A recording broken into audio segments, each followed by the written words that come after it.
The CEO stood in the glass-walled conference room, her silhouette sharp against the city lights, and she was crying. Ethan Brooks had seen Victoria Hale command boardrooms, dismantle competitors, and rebuild entire divisions with a single memo, but he had never seen her break. Not until tonight. Not until she caught him watching. What she whispered changed everything. 5 words that shattered the careful distance between analyst and executive, between loneliness and connection, between the person everyone saw and the woman no one knew. Some boundaries exist for protection. Others exist because we're too afraid to cross them. If you're ready to discover what happens when silence finally speaks, stay with me until the end. And if this story resonates with you, hit that like button and drop a comment telling me what city you're watching from. I love seeing how far these stories travel. The numbers didn't lie, but they didn't tell the whole truth either. Ethan Brooks had learned that lesson in his first week at Meridian Global, and 5 years later, it remained the most valuable thing he knew. Spreadsheets captured revenue and loss, projections and outcomes, the quantifiable skeleton of corporate existence. But the real story, the one that determined whether companies thrived or collapsed, lived in the spaces between the data, in the tension during board meetings, in the careful word choices of internal memos, in the way executives held their coffee cups during difficult conversations, knuckles white against porcelain. Tonight, the office was almost empty, the way Ethan preferred it.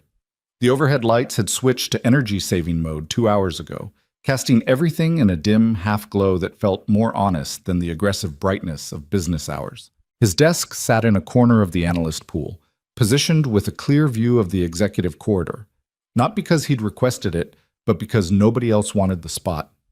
Too exposed. Too easy for senior leadership to notice you working late and pile on additional projects. Ethan didn't mind. He'd built his career on being invisible in plain sight, the analyst who delivered flawless work without requiring management or praise.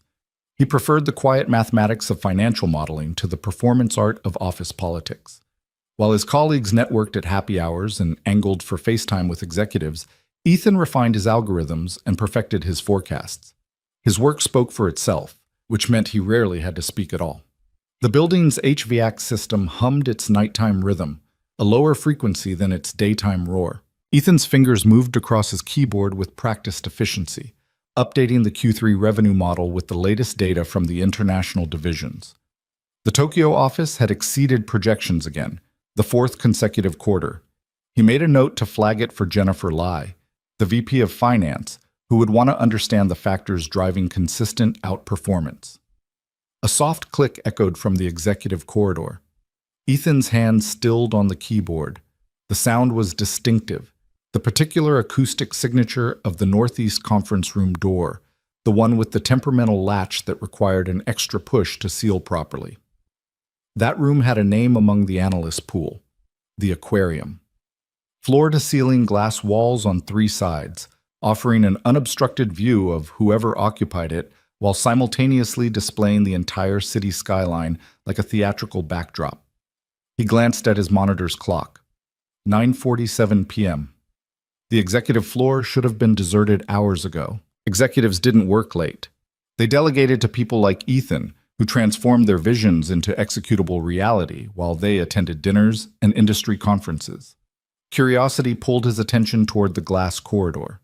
The aquarium's lights were on, warm and bright against the darkness of the surrounding offices. And inside alone stood Victoria Hale. Ethan's breath caught. He'd seen the CEO countless times, of course. Meridian Global wasn't a massive corporation, just under 400 employees, which meant that even mid-level analysts occasionally crossed paths with the woman at the top. He'd sat in town halls where she'd outlined strategic vision with the kind of clarity that made complex market dynamics feel inevitable rather than uncertain. He'd watched her dismantle a hostile acquisition attempt during a shareholder meeting with such surgical precision that the aggressor's stock had dropped 12% before trading closed. Victoria Hale was 41 years old and had held the CEO position for 18 months, the youngest person and second woman to lead Meridian Global in its 37-year history. She'd been promoted from Chief Operating Officer after her predecessor's abrupt retirement, a transition that had sparked speculation throughout the industry. Some called it a coronation. Others whispered about a coup. Ethan had analyzed her first year's performance data with the same detached rigor he applied to every dataset. The results were undeniable. Revenue up 19%, operational costs down 7%, employee retention improved across all divisions except one. The numbers painted a portrait of exceptional leadership. But numbers didn't capture the woman standing alone in the aquarium at nearly 10 o'clock on a Thursday night. She stood with her back to the corridor, facing the expanse of windows that overlooked the city. From Ethan's angle, he could see her reflection in the glass, a ghost image superimposed over the glittering matrix of lights below. Her posture was different from the commanding stance she maintained during business hours. Smaller, somehow. More human. She'd removed her suit jacket. Her white blouse was untucked on one side, and her hair, usually secured in a flawless twist, had begun to escape its pins, dark strands falling against her neck. One hand rested against the glass, fingers spread wide as if seeking connection with something beyond her reach. Ethan knew he should look away. This was a private moment, the kind of vulnerable solitude that people sought when they believed themselves unobserved. The ethical response was to return his attention to his revenue model and pretend he'd seen nothing.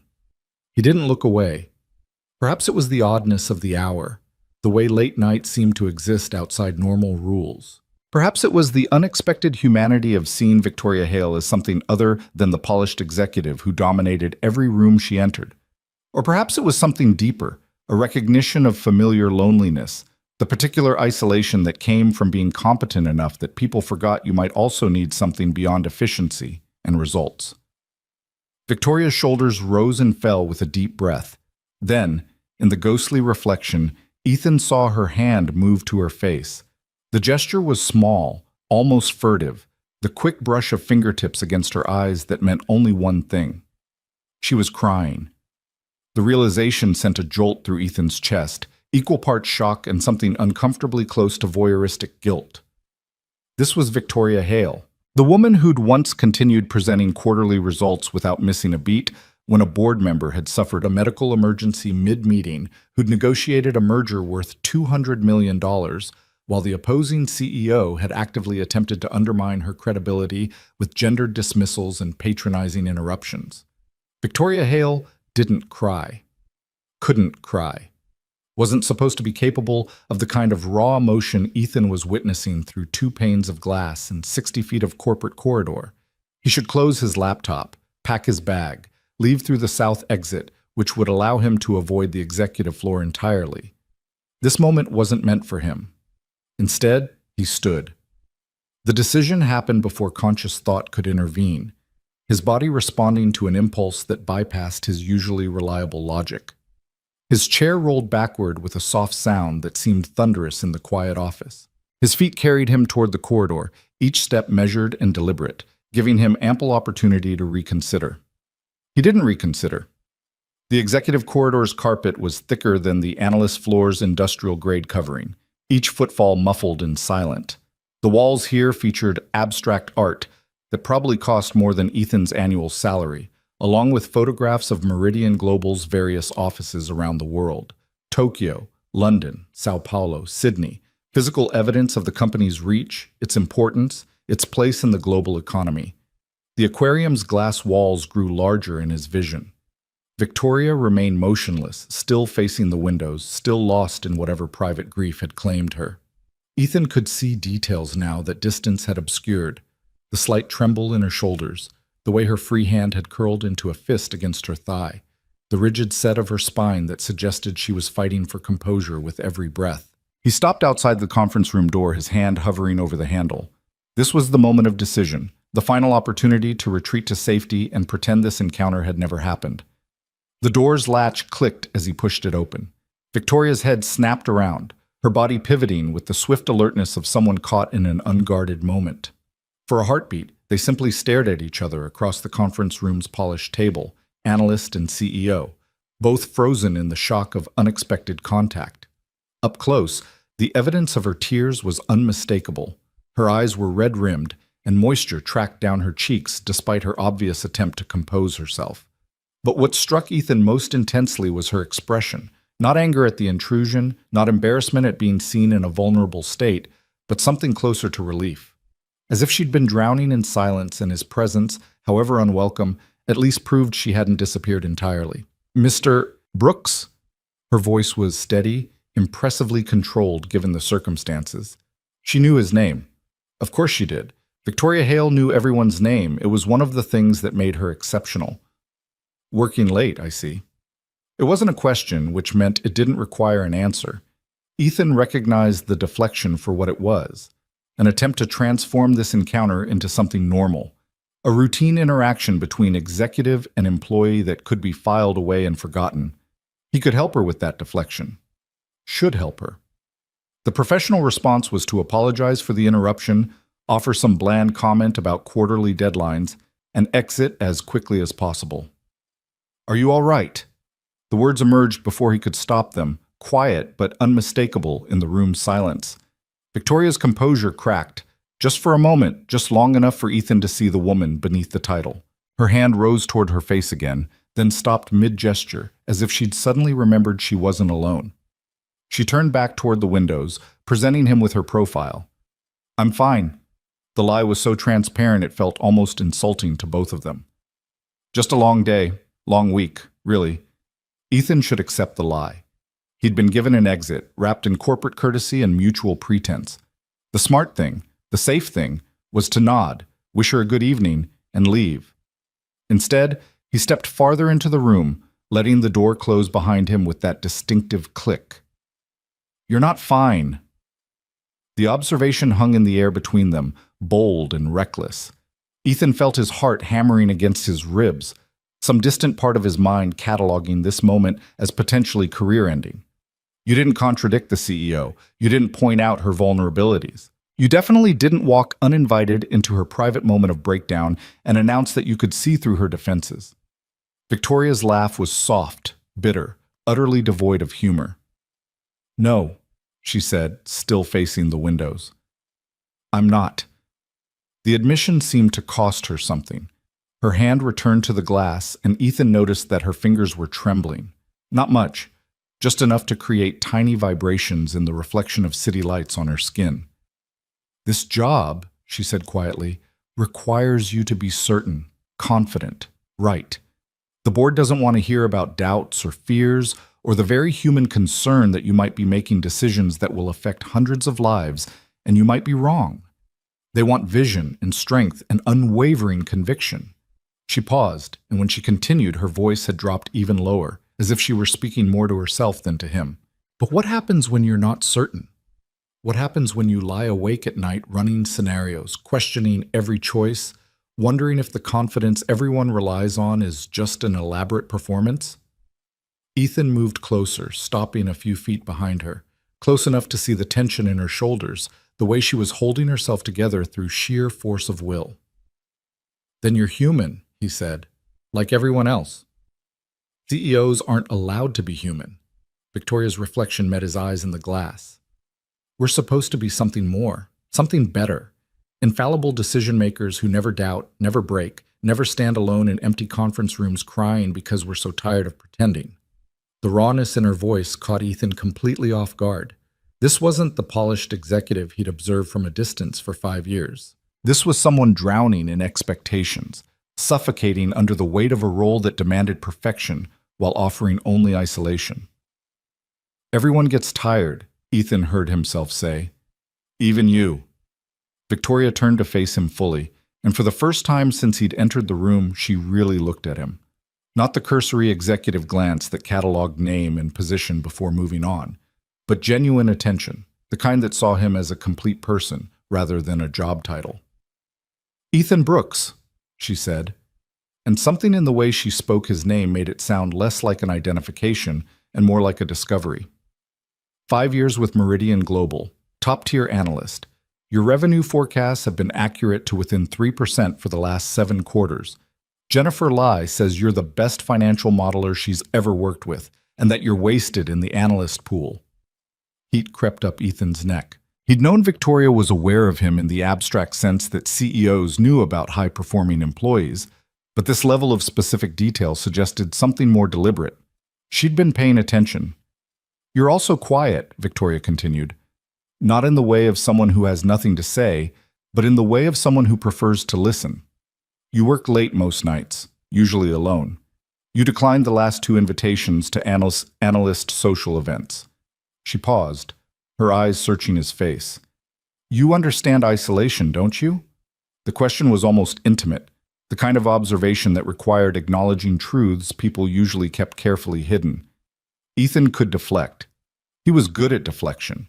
It was how he'd survived 5 years in a corporate environment without forming the kind of relationships that led to complicated entanglements. But something about this moment, about Victoria's tear-stained face and exhausted honesty, about the late hour and empty building, about two people who'd both chosen solitude and were now facing the cost of that choice, made deflection feel like cowardice. Yes, he said simply. I understand. Victoria's expression shifted, some of the tension leaving her features. Do you know what the hardest part is? Not the decisions or the pressure or even the loneliness. It's the performance. Every interaction is a test. Every conversation is theater. I can never just be. Just exist without calculation or strategy or concern about how every word, every gesture, every moment of weakness will be interpreted and weaponized. She moved away from the windows, walking to the conference table and bracing both hands against its edge. Her head dropped forward, and Ethan could see the exhaustion in every line of her body. I'm so tired of performing, she whispered. So tired of being Victoria Hale, CEO. Sometimes I just want to be Victoria. Just Victoria. The vulnerability in her voice did something to Ethan's carefully constructed defenses. He'd spent 5 years maintaining professional distance, treating human connection as a distraction from the clean logic of numbers and analysis. But watching Victoria Hale, brilliant, powerful, utterly overwhelmed Victoria, struggle to bear the weight of expectations alone, he felt something crack in his chest. Then be Victoria, he said.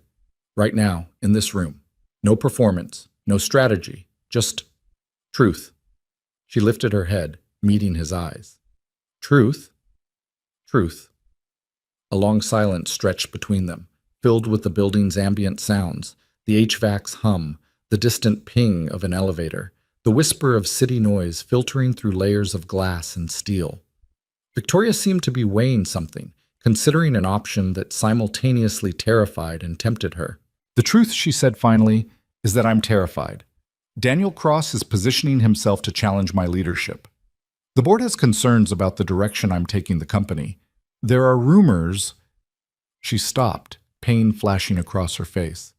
There are always rumors about my past, about how I got this position, about who I really am beneath the title. What kind of rumors? Victoria's laugh was sharp, defensive.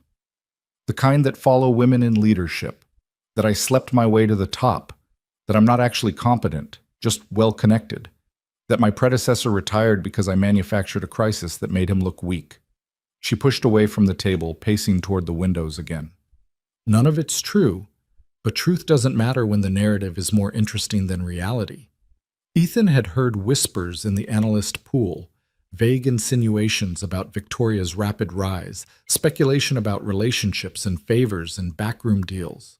He'd dismissed them as the bitter noise of people who couldn't comprehend that a woman might simply be exceptional at her job. But he hadn't realized how deeply those rumors had penetrated, or how much damage they were doing to someone who already carried too much weight. What actually happened? He asked. With your predecessor? Victoria was quiet for a long moment, and Ethan wondered if he'd pushed too far. Then she spoke, her voice carrying a mixture of anger and grief that suggested old wounds not fully healed. Robert Morrison was a brilliant CEO for 15 years, but toward the end he started making mistakes. Small ones at first, missed opportunities, questionable acquisitions, resistance to necessary changes. As COO, I tried to help. I brought him data, proposed strategies, offered to take on additional responsibilities.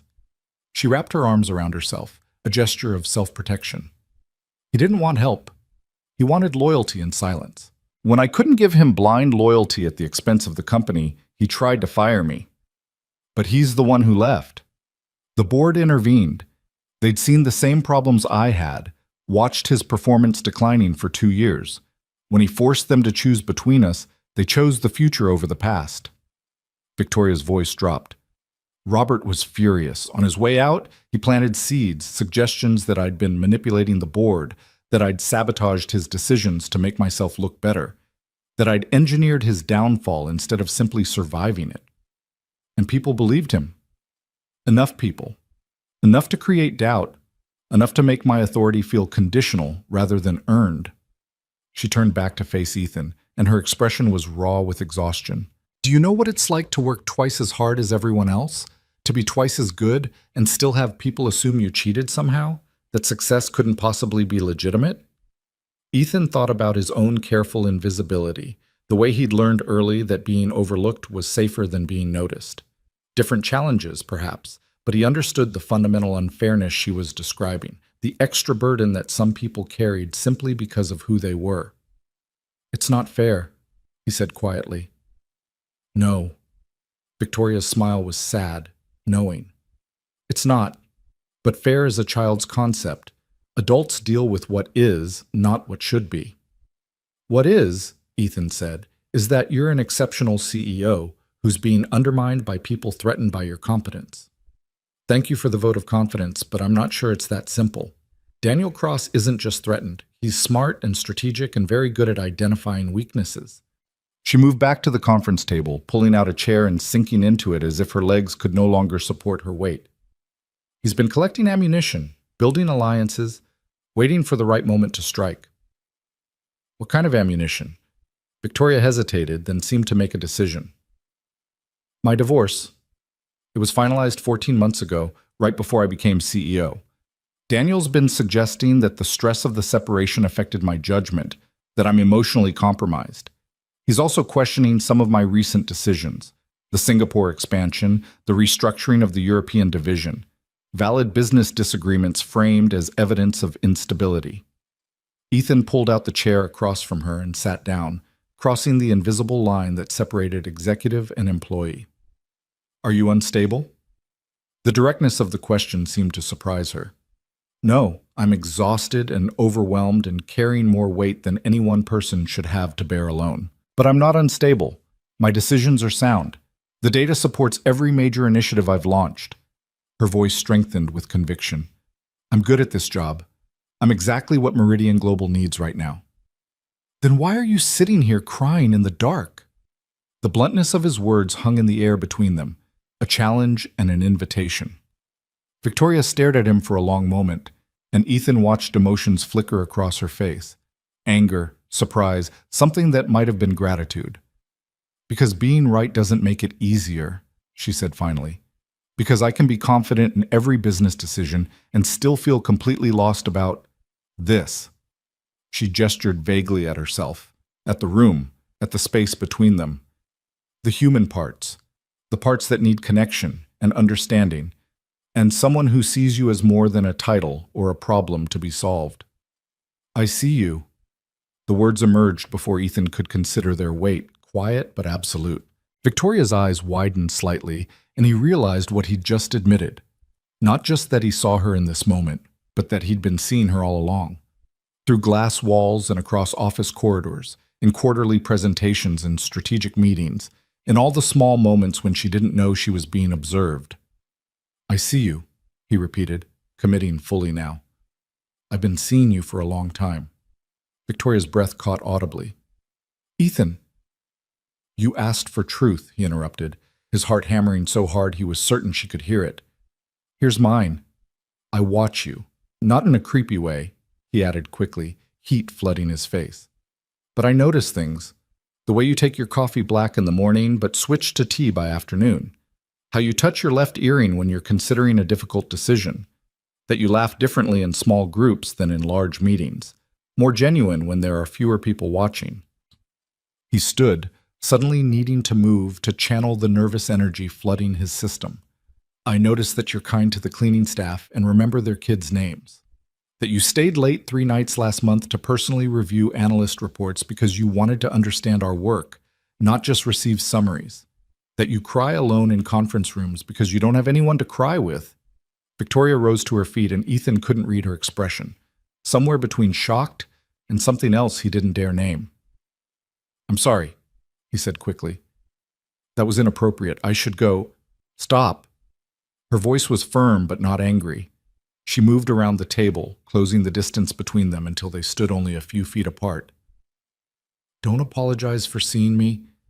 Do you know how rare that is?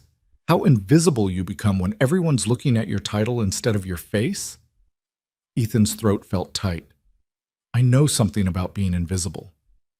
Yes. Victoria's eyes searched his face with an intensity that made him feel simultaneously exposed and understood. We're quite a pair, aren't we? The CEO nobody really sees and the analyst nobody really notices. I make it a point not to be noticed. Why? The question was simple, but the answer was complicated, tangled up in a childhood spent learning that standing out meant becoming a target, that safety lived in the shadows, that excellence was best practiced quietly. Ethan had spent 29 years perfecting the art of capable invisibility, and he wasn't sure he had the words to explain it to someone who'd been forced into the spotlight. But Victoria was still looking at him with that searching intensity, and he found himself wanting to try. Because when people notice you, they expect things, he said slowly. They want you to perform, to entertain, to fill some role they've created. And if you can't, or won't, you become a disappointment. It's easier to just not be seen in the first place. Understanding flickered across Victoria's face. So you chose invisibility, and I had visibility thrust upon me whether I wanted it or not. Different problems. Same loneliness. She said it softly, an observation rather than an accusation. We're both hiding, Ethan. You in plain sight, me behind a title. Both of us terrified of what might happen if we stopped performing long enough to just exist. The truth of her words settled into Ethan's chest like a weight and a relief simultaneously. He'd never articulated it quite that way, but yes, that was exactly what he'd been doing. Performing invisibility with the same dedication Victoria performed confidence. What would happen? He asked quietly. If we stopped? Victoria's expression shifted, vulnerability and possibility warring across her features. She took another step closer, and now they were definitely inside each other's personal space, close enough that Ethan could see the gold flecks in her brown eyes, could smell the faint scent of her perfume, something subtle and expensive that probably had a French name he couldn't pronounce. I don't know, she admitted. I've been performing for so long, I'm not sure I remember how to just be. But standing here, talking to you. She paused, and when she continued, her voice was barely above a whisper. This is the most real I've felt in months, maybe years. Ethan's heart was doing complicated things in his chest, and somewhere in the back of his mind, warning bells were screaming about professional boundaries and power dynamics and the 1,000 ways this could end badly. But those warnings felt distant compared to the immediate reality of Victoria standing close enough to touch, looking at him like he was something more than just another employee. We shouldn't, he said, even as every cell in his body urged him forward. No, Victoria agreed, we absolutely shouldn't. Neither of them moved away. The moment stretched, tension building like a physical force between them. Ethan was acutely aware of every detail, the rise and fall of Victoria's breathing, the pulse visible in her throat, the way the conference room lights caught the highlights in her dark hair. Time seemed to slow, each heartbeat expanding to fill the space between seconds. Then Victoria's hand rose, and her fingers brushed against his cheek in a touch so light it might have been imaginary. Except it wasn't. Her skin was warm, her touch tentative but deliberate, and the contact sent electricity racing down Ethan's spine. What are we doing? She asked, her voice rough with emotion. Ethan didn't have a good answer. This was reckless and complicated and potentially catastrophic for both their careers. But it was also the first authentic moment he'd experienced in longer than he could remember, and the thought of retreating back into safe invisibility felt like choosing slow suffocation. Something stupid, he said. Probably. Victoria's laugh was soft, surprised. Definitely stupid. We could stop. We could. She didn't move her hand from his face. We should. Yes. But we're not going to, are we? Ethan knew the smart answer.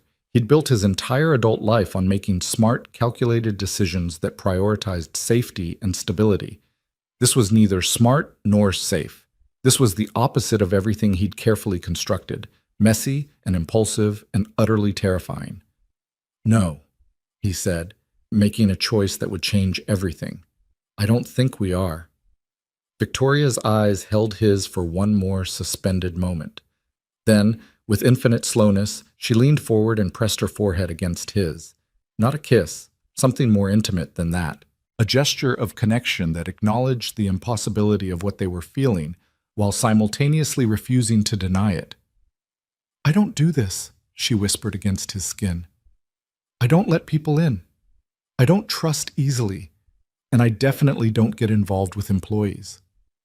I don't do this either. Any of this. So what are we doing, Ethan?"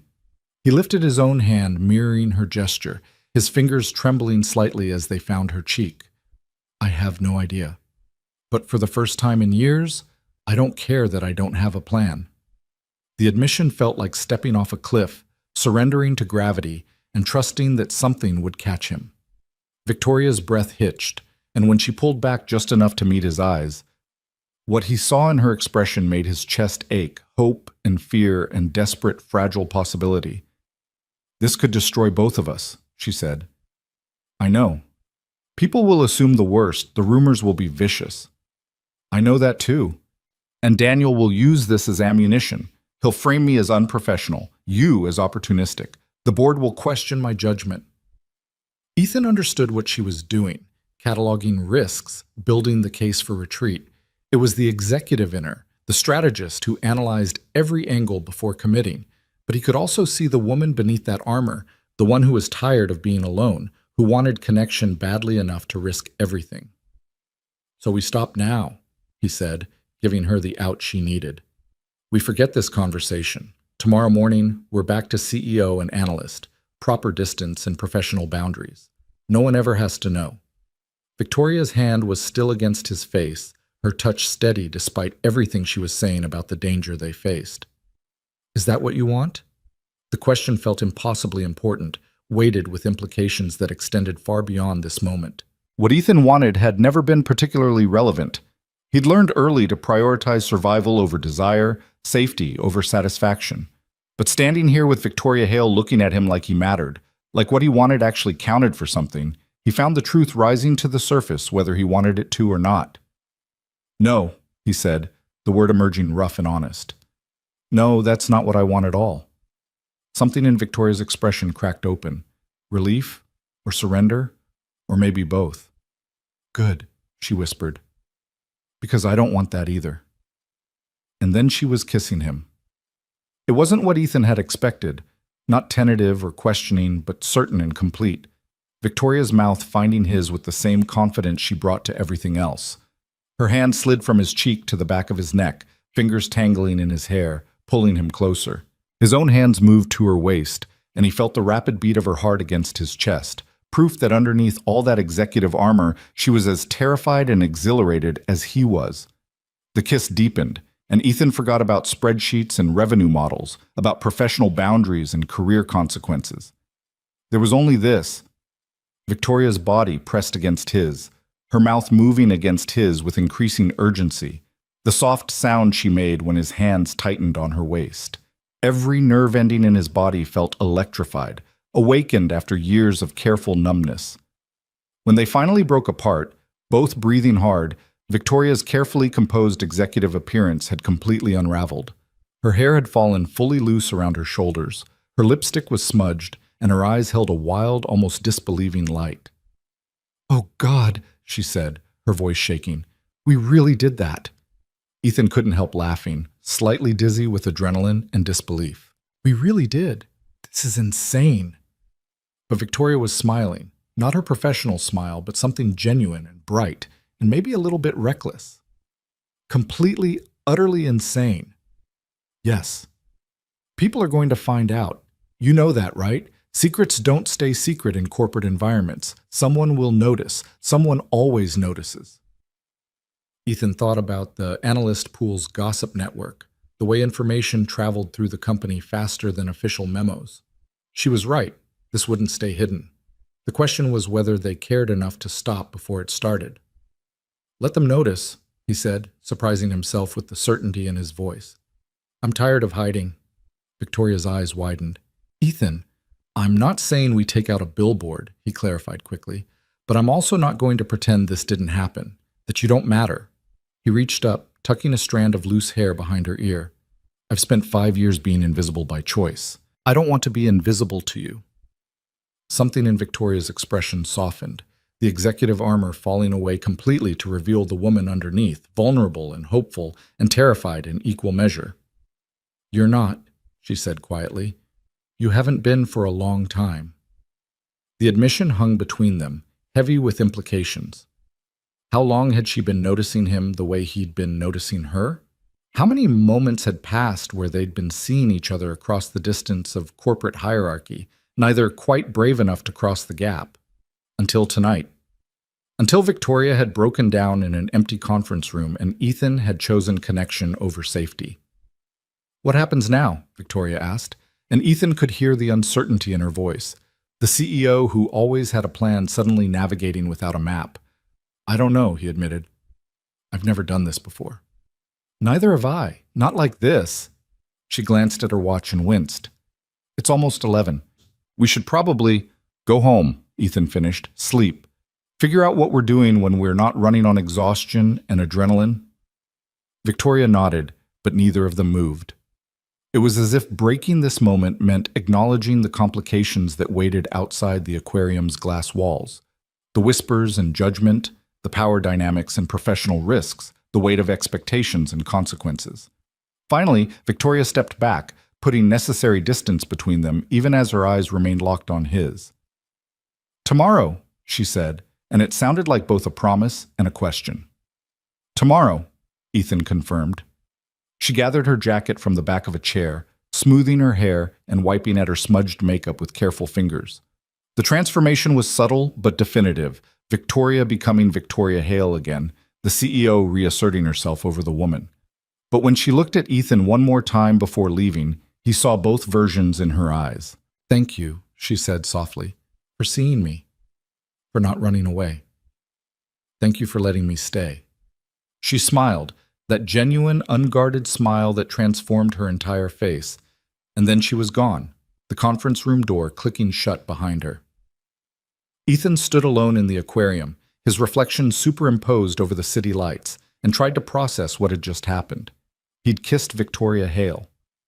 More than that, he'd connected with her, seen her vulnerability, and offered his own in return, crossed every professional boundary that should have kept them safely separate. And he didn't regret it, not even a little. The realization should have terrified him. Instead, it felt like waking up, as if he'd been sleepwalking through his own life, and had suddenly opened his eyes to find himself standing somewhere completely unexpected. Ethan walked back to his desk in a daze, the building's nighttime silence pressing in around him. His revenue model still waited on his screen, numbers and projections exactly as he'd left them. But they looked different now, less like the only things that mattered and more like background noise to something infinitely more complicated and real. He saved his work, shut down his computer, and gathered his things. As he rode the elevator down to the parking garage, he caught sight of his reflection in the polished doors. He looked the same as always, same quiet analyst, same unremarkable features, same careful neutrality. But underneath, everything had changed. Tomorrow, they'd have to figure out what they were doing. Tomorrow, consequences would start manifesting. Tomorrow, the real complications would begin. But tonight, just for tonight, Ethan allowed himself to feel something other than carefully controlled numbness. Hope, possibility. The terrifying, exhilarating sense that life could be more than spreadsheets and silence.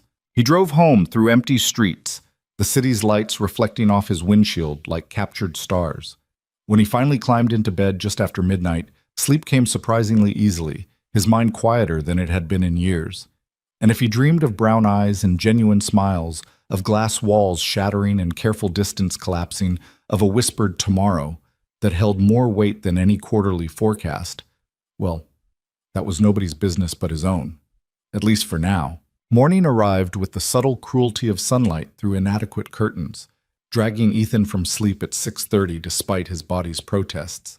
He'd managed perhaps 5 hours of rest, his mind too active to fully surrender to unconsciousness. Every time he'd started to drift, memory would surface. Victoria's hand on his face, the taste of her lipstick, the way she'd looked at him like he was someone worth seeing.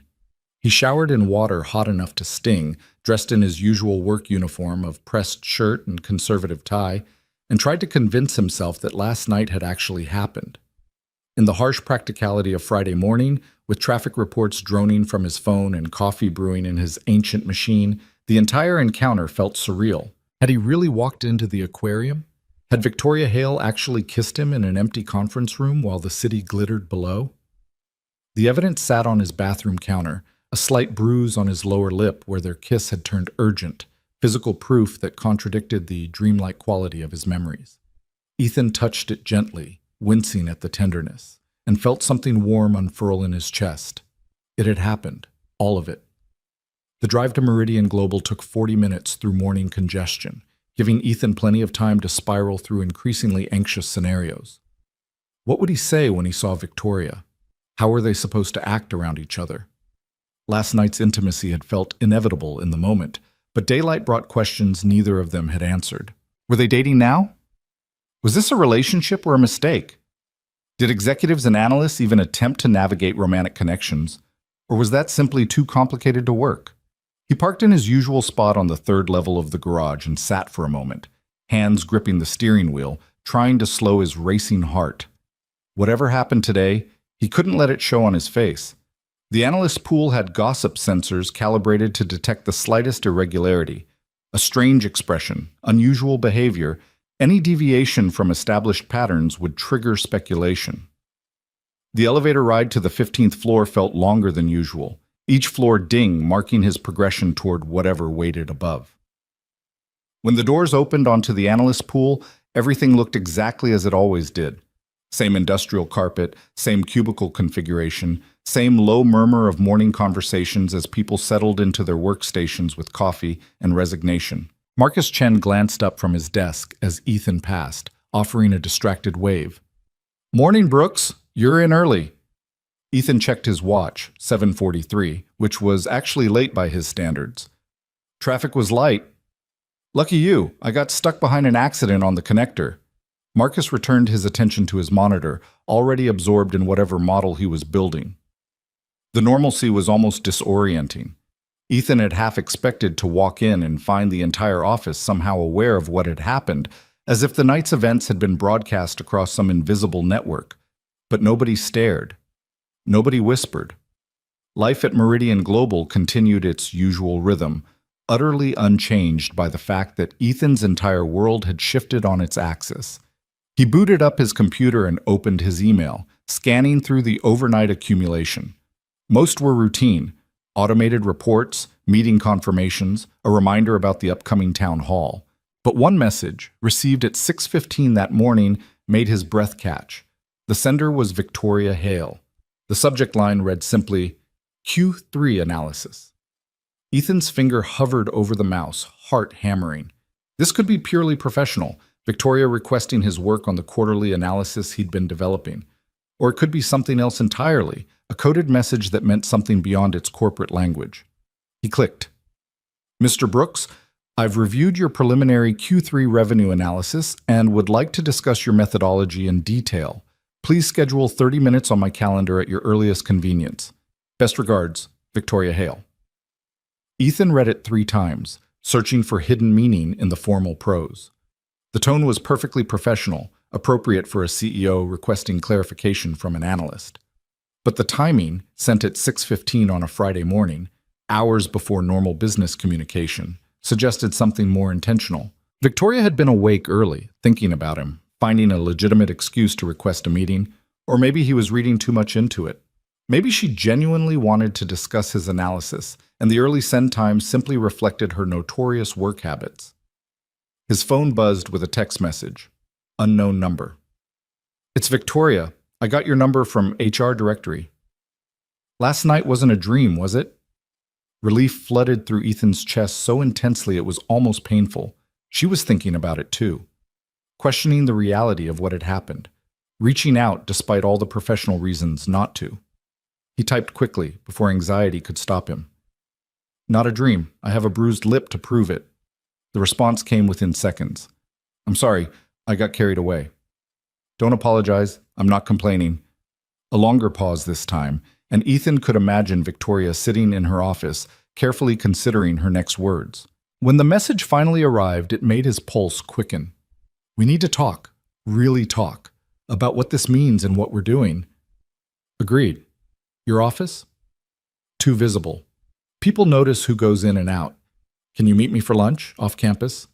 Ethan glanced at his calendar. He had a team meeting at 11, but his afternoon was clear. Yes, where? There's a small Italian place on Market Street, Giovanni's. 1 o'clock? I'll be there. Ethan, thank you for last night, for not making me feel crazy for wanting this. He stared at the message, throat tight with emotion he didn't quite know how to name. You're not crazy, neither am I. We'll figure it out. 1 o'clock, Victoria confirmed, and then the conversation ended, leaving Ethan alone with his racing thoughts and the surreal reality that he had just made lunch plans with the CEO via text message. The morning crawled by with agonizing slowness. Ethan forced himself through his usual work, updating models, responding to emails, preparing analysis for the finance team's weekly review. But his mind kept drifting to Victoria, to the upcoming lunch meeting, to the 1,000 questions that needed answering. At 10:30, Jennifer Lai appeared at his desk, her expression professionally pleasant, but her eyes sharp with curiosity. Ethan, do you have a minute? His stomach clenched. Jennifer was his direct supervisor, the VP of Finance, who'd praised his work to Victoria. If anyone in the analyst pool would notice unusual behavior, it would be her. Of course. He followed her to one of the small conference rooms that ringed the perimeter of the analyst floor, trying to keep his expression neutral. Jennifer closed the door and leaned against the table, arms crossed. She was in her mid-40s, brilliant with numbers, and notoriously difficult to fool. I got an interesting email this morning from Victoria Hale. Ethan's heart stopped. Oh? She wants to meet with you directly about your Q3 analysis. Jennifer's tone was carefully neutral, but Ethan could see the question in her eyes. That's unusual. Normally, CEO requests for analyst work would come through me first. I'm not sure why she reached out directly, Ethan said, which was technically true. He didn't know Victoria's strategic reasoning for the email, even if he understood the personal motivation behind it. Jennifer studied him for a long moment. Ethan, I'm going to be direct with you because I like you and because you do excellent work. When executives start taking special interest in individual analysts, it raises questions. Good questions sometimes, but also potentially complicated ones. I understand. Do you? Jennifer's voice was kind but firm. Because from where I'm sitting, I see a talented analyst who keeps his head down and does exceptional work without seeking attention. And suddenly our CEO is personally requesting meetings with you. That's going to get noticed. Ethan felt heat creeping up his neck. My work hasn't changed. I'm still producing the same quality analysis I always have. I know that, but perception matters in corporate environments, especially when it comes to relationships between executives and employees. She paused, and when she continued, her tone had softened slightly. Look, I don't know what's going on, and maybe I'm completely off base here, but if there's something developing that could affect your professional reputation, you need to be smart about it. The warning was clear, delivered with enough plausible deniability that Jennifer could claim she'd simply been offering general career advice. But Ethan heard the real message. People were already starting to notice something unusual about his connection to Victoria, and they would be watching.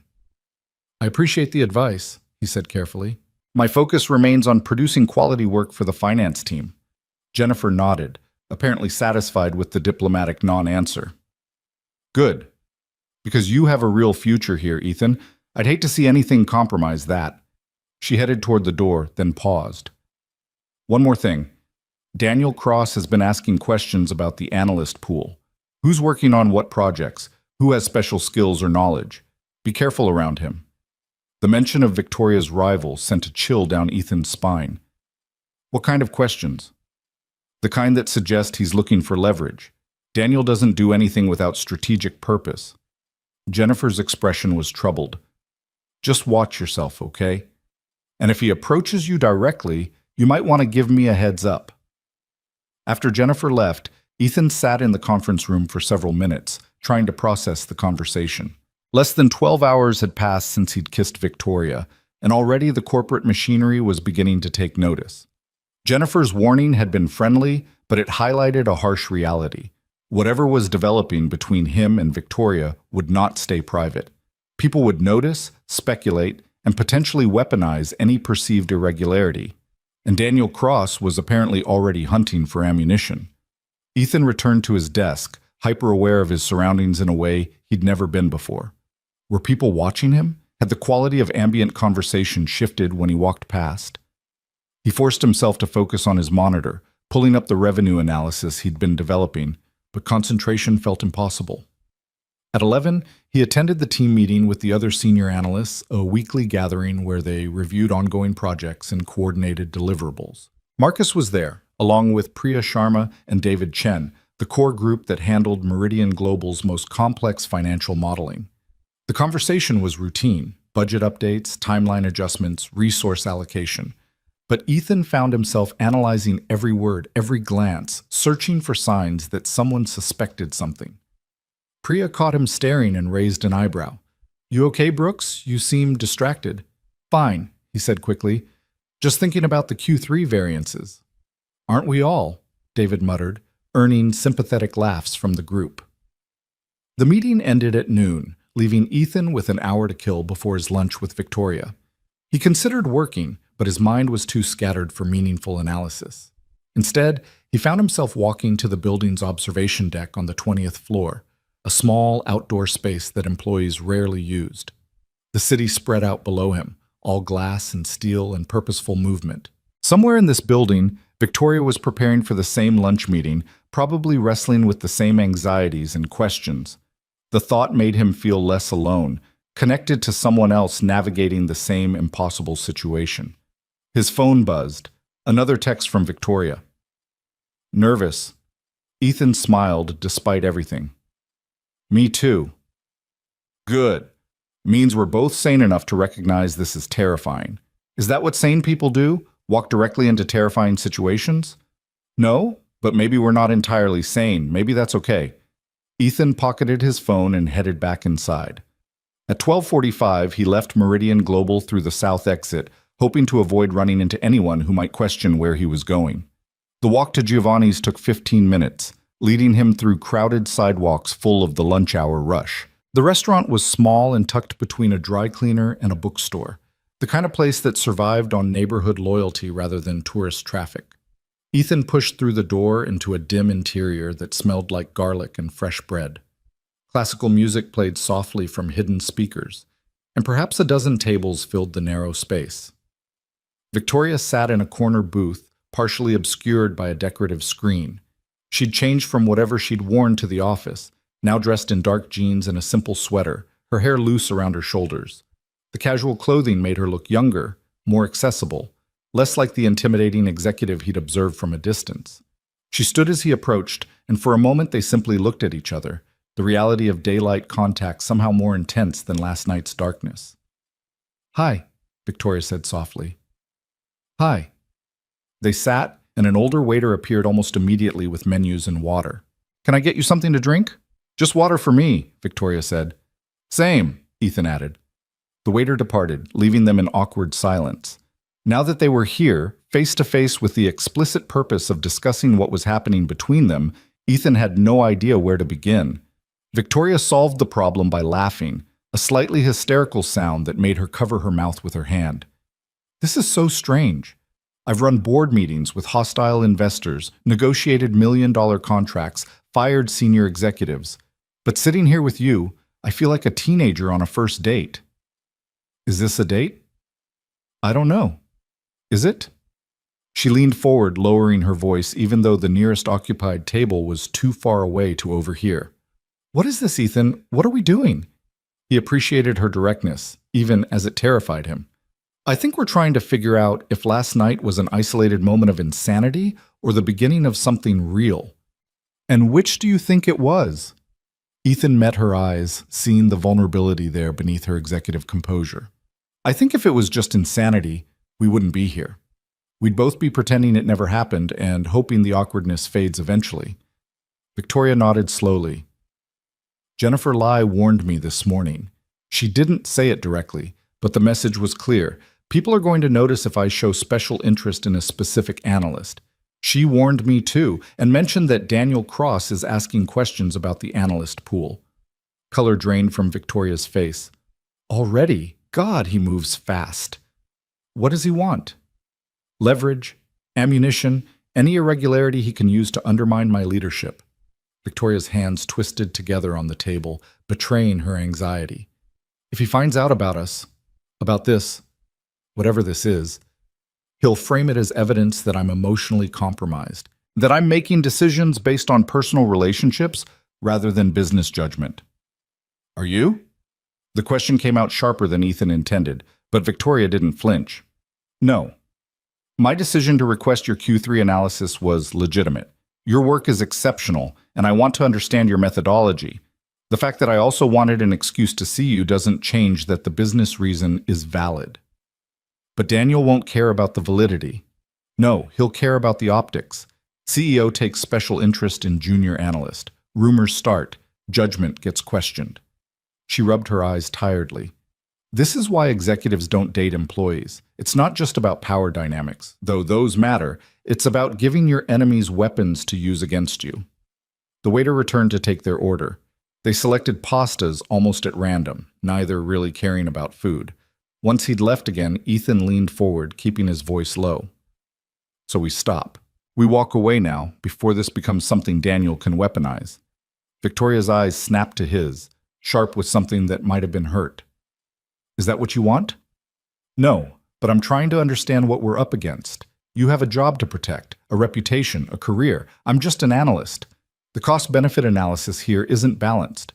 Don't do that. Victoria's voice was fierce despite its quietness. Don't minimize yourself. You're not just anything, Ethan, and this isn't a cost-benefit analysis.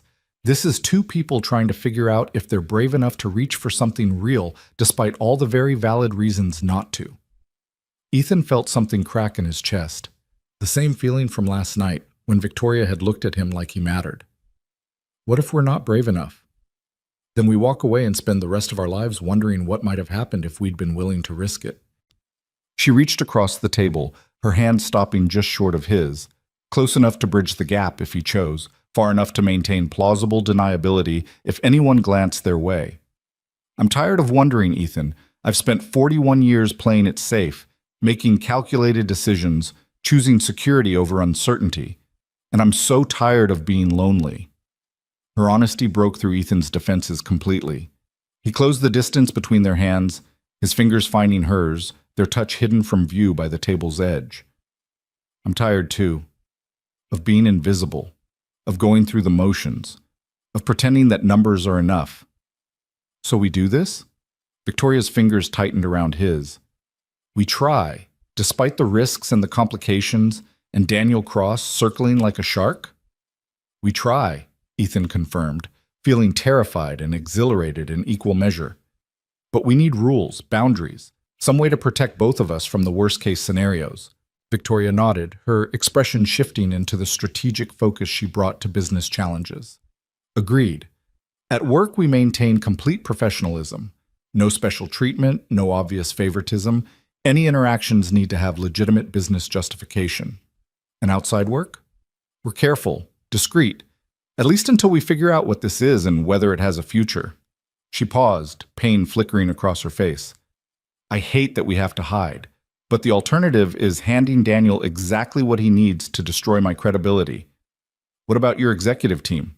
Don't you have allies who could support you? Some, but corporate loyalty is conditional. People support you when it's advantageous and distance themselves when association becomes risky. If this becomes a scandal, most of my team will step back to protect their own positions. Victoria's voice was matter-of-fact, resigned to political realities Ethan was only beginning to understand. That's not cynicism. It's just how these environments work.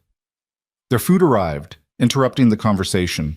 They ate in silence for a few minutes, the weight of everything they'd discussed settling between them. Ethan watched Victoria toy with her pasta, her appetite clearly diminished by stress, and felt a surge of protectiveness that had no basis in logic. He barely knew this woman beyond last night's intense connection, and yet the thought of her facing Daniel Cross's machinations alone made him want to do something reckless and probably stupid. "What if we beat him to it?" Ethan said suddenly. Victoria looked up. "What?" "Daniel's power comes from secrecy, from being the one who exposes irregularities. What if we control the narrative instead? Not announce anything publicly," he added quickly, seeing alarm flash across her face, "but quietly let the right people know that we're seeing each other. Frame it ourselves before he can frame it as a scandal. That's incredibly risky. So is hiding and hoping he doesn't find out. At least this way we're choosing how the story gets told." Victoria set down her fork, considering. Who would we tell? Jennifer Lai, for me. She already suspects something.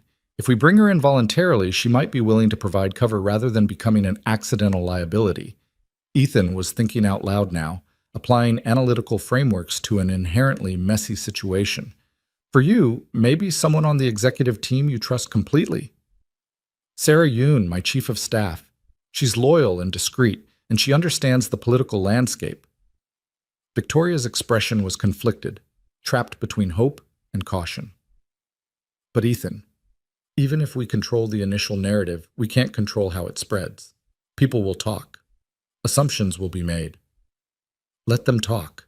As long as our work remains excellent and our behavior stays professional, what can they really prove?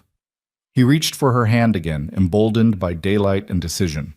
I'm not saying this won't be hard, but I'd rather fight for something real than surrender to fear before we've even started.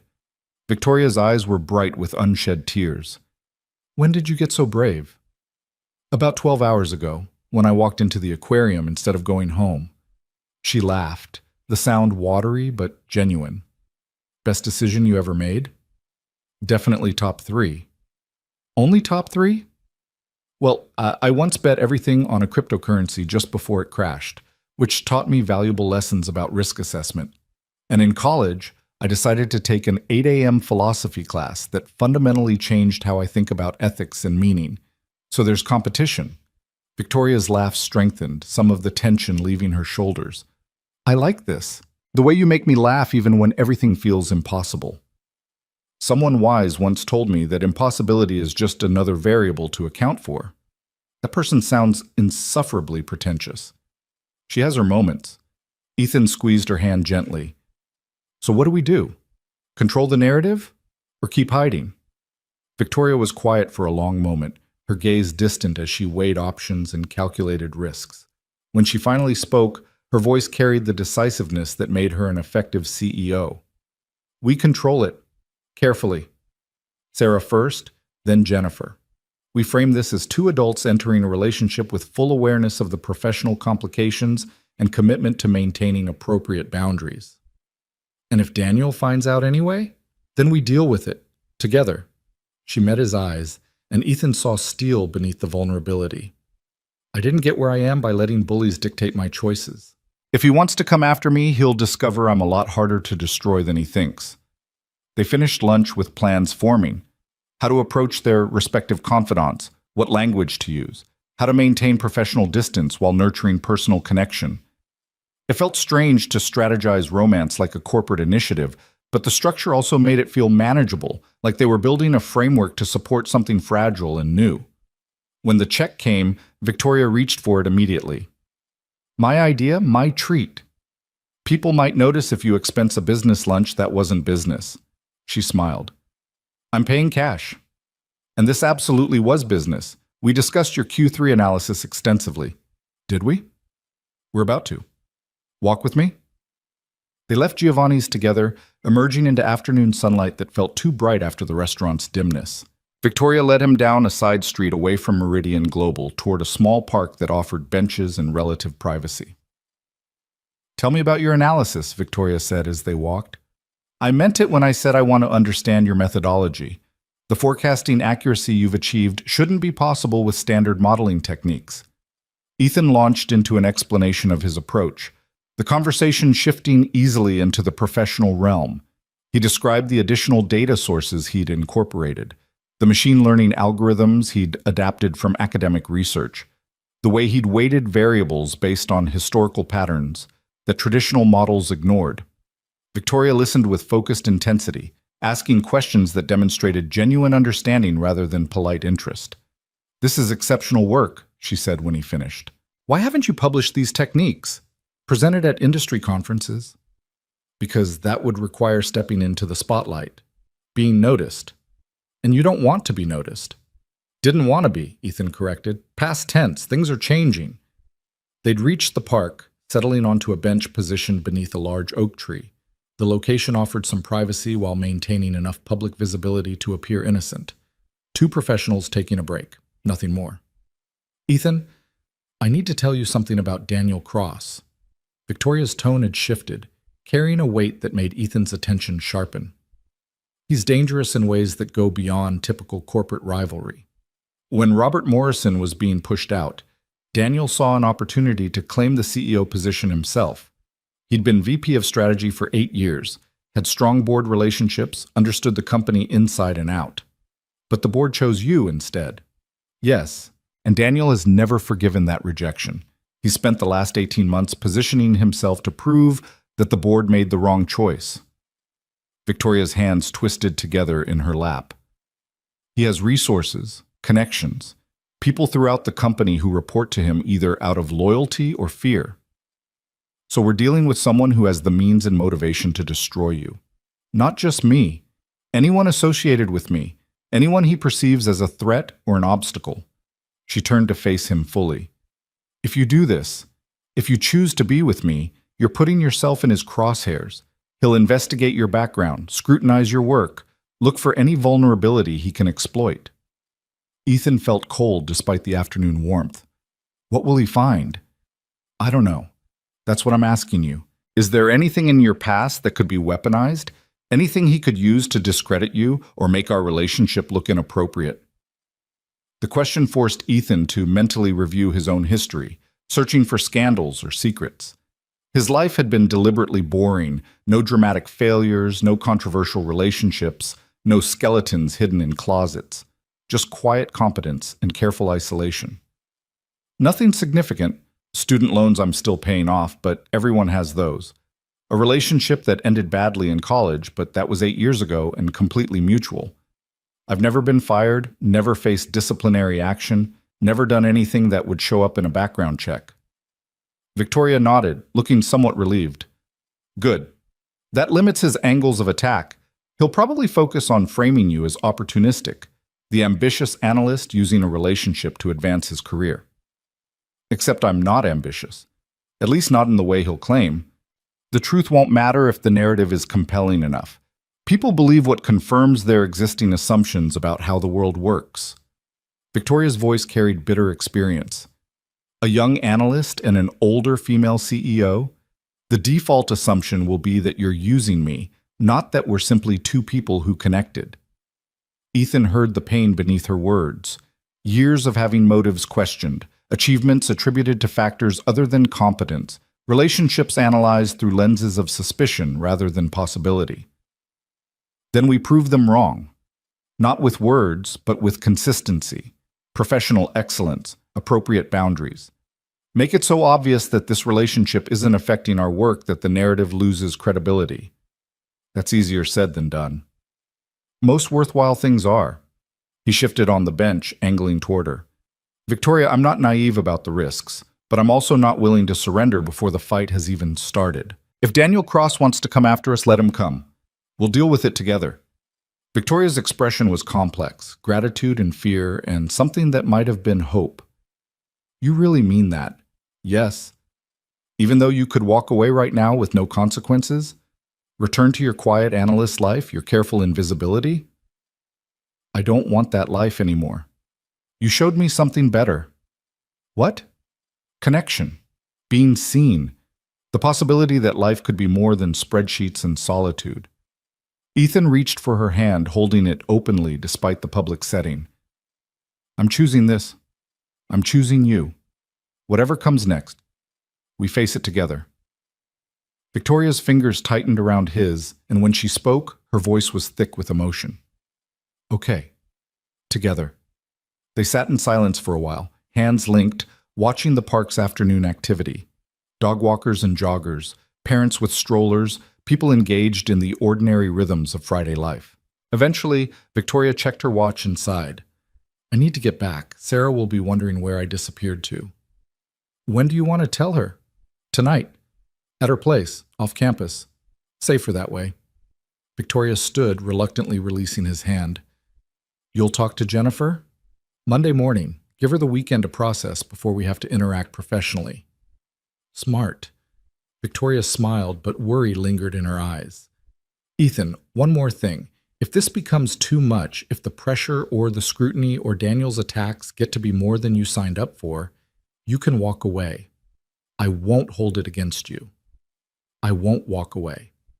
You say that now. I won't walk away, Ethan repeated firmly. Stop giving me exits. Stop assuming I'll retreat when things get difficult.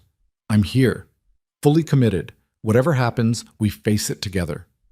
Victoria's eyes glistened with tears she refused to shed in public. How did I get so lucky? I think luck has nothing to do with it. I think we both took a risk on something terrifying and real. They parted at the park's edge, maintaining professional distance as they walked separate routes back to Meridian Global. Ethan took the long way, using the extra time to settle his mind and prepare for the return to normalcy. By the time he reached the analyst floor, he'd successfully compartmentalized the afternoon's emotions, his expression as neutral and unremarkable as always. Marcus glanced up as Ethan passed. Long lunch. Had some thinking to do. Everything okay? Yeah.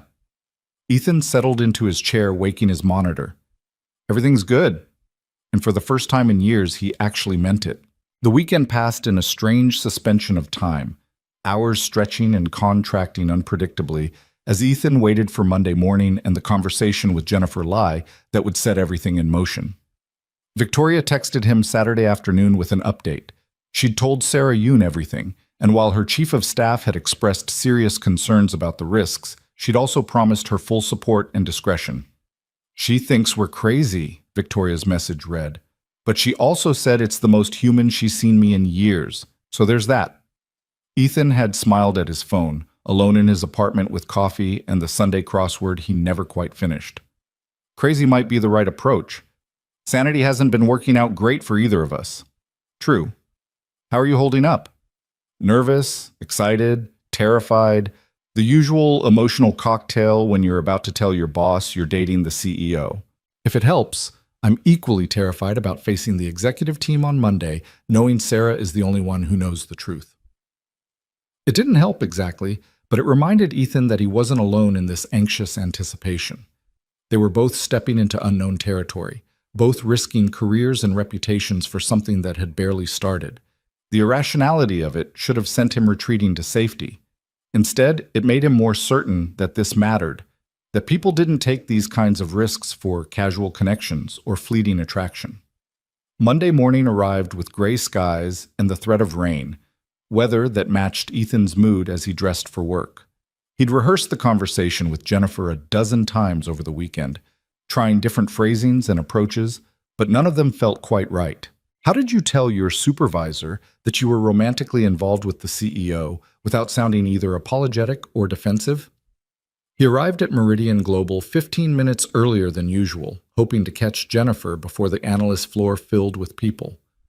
Her office was on the 16th floor, a small space with a window view and enough room for a desk, 2 guest chairs, and floor-to-ceiling bookshelves crammed with financial texts and industry publications. The door was open, and Jennifer sat behind her desk with reading glasses perched on her nose, reviewing something on her tablet. Ethan knocked on the doorframe. Do you have a few minutes? Jennifer looked up, and something in his expression must have telegraphed the seriousness of his request because her professional smile faded into careful attention. Of course. Close the door. He did, then settled into one of the guest chairs, his heart hammering so hard he could feel it in his throat. Jennifer set aside her tablet and folded her hands on her desk, waiting with the patient focus that made her an excellent manager. I need to tell you something, Ethan began, because I value your guidance and because I don't want you to be blindsided when this becomes office knowledge. This sounds serious. It is. He took a breath, committing fully. Victoria Hale and I are seeing each other, romantically. It's very new, just started last week, but it's real, and we're both committed to handling it appropriately. The silence that followed felt enormous. Jennifer's expression cycled through surprise, concern, and something that might have been resignation. She removed her glasses and rubbed her eyes, a gesture Ethan had learned meant she was processing something complicated. "Well," she said finally, "that explains the unusual CEO interest. My work is still legitimate. The Q3 analysis she requested is genuinely valuable." Jennifer held up a hand, stopping him. "I'm not questioning the quality of your work, Ethan. I know you're exceptional at what you do, but I need you to understand the position this puts both of you in, especially her. We understand the risks." "Do you?" Jennifer's voice was sharp, not unkind, but brutally honest. "Because from where I'm sitting, I see a CEO who's already fighting to maintain credibility in a company where half the executives think she's too young and the other half resent that she's a woman. Add a relationship with a subordinate, even an indirect subordinate several levels removed, and you're handing ammunition to everyone who wants to undermine her authority." Ethan felt heat rise in his face. "I'm not trying to undermine anyone. We're just two people who connected."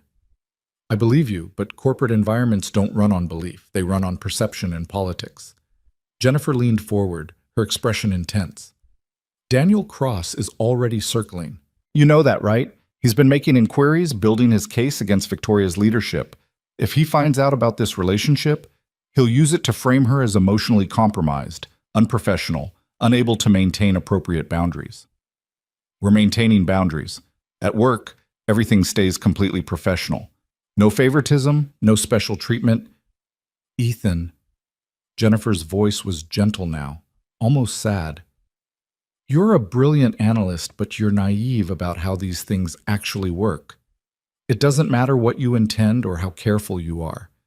The moment this becomes public knowledge, everything Victoria does involving you or your work will be scrutinized and questioned. Every project assignment, every performance review, every interaction will be analyzed for evidence of bias." The words settled into Ethan's stomach like lead. He'd known intellectually that there would be complications, but hearing Jennifer spell out the specific mechanisms of professional destruction made it feel suddenly, terrifyingly real. "So what are you saying? That we should end it?"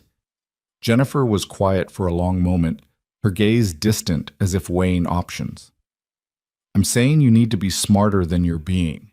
If you're going to do this, if you're both truly committed, then you need strategies beyond just being professional. You need documentation. You need witnesses. You need to create a paper trail that demonstrates Victoria's decisions regarding your career are based on merit and business necessity, not personal favoritism." Ethan's analyst brain engaged immediately, seeing the logic. "Performance reviews, project assignments with clear justification, third-party validation of my work quality." "Exactly. And more than that, you need to anticipate Daniel's attacks and preemptively neutralize them." Jennifer pulled her tablet back toward her, stylus moving rapidly across the screen. "I'm going to do something that could cost me my own credibility if this goes sideways. I'm going to help you build a defense." "Why?" The question emerged before Ethan could stop it. "Why would you risk yourself for this?"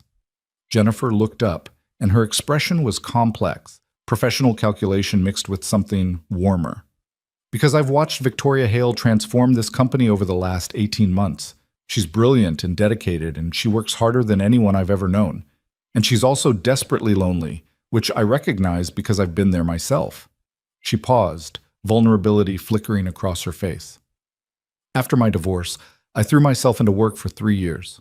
No life outside this building, no connections, just endless productivity to fill the silence. I don't want that for her.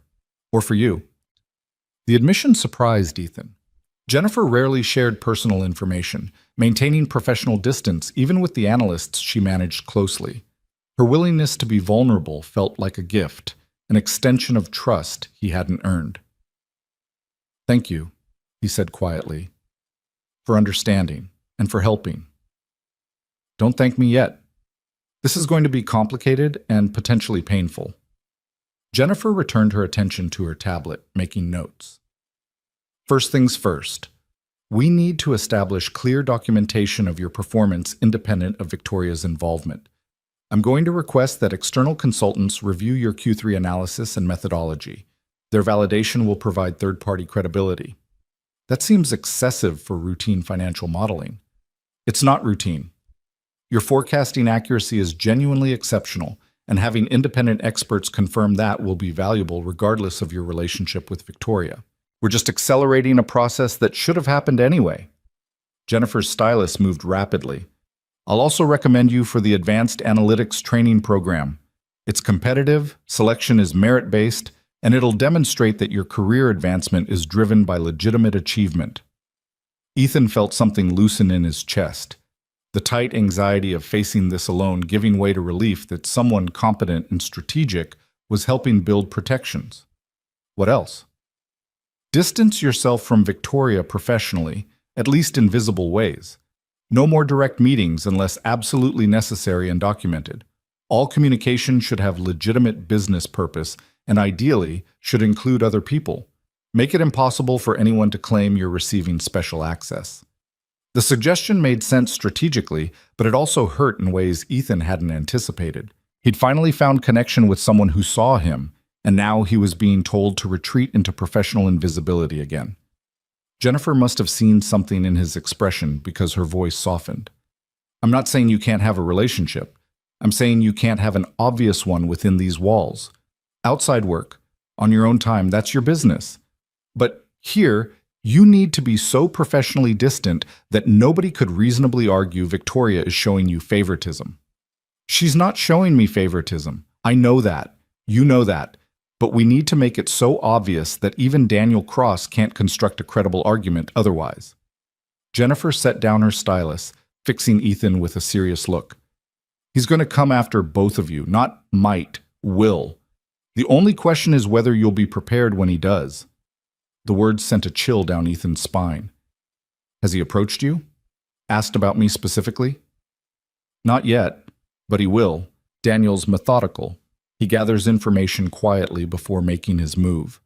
Right now, he's probably still in the intelligence gathering phase, talking to people throughout the company, looking for patterns and vulnerabilities. Jennifer's expression was troubled.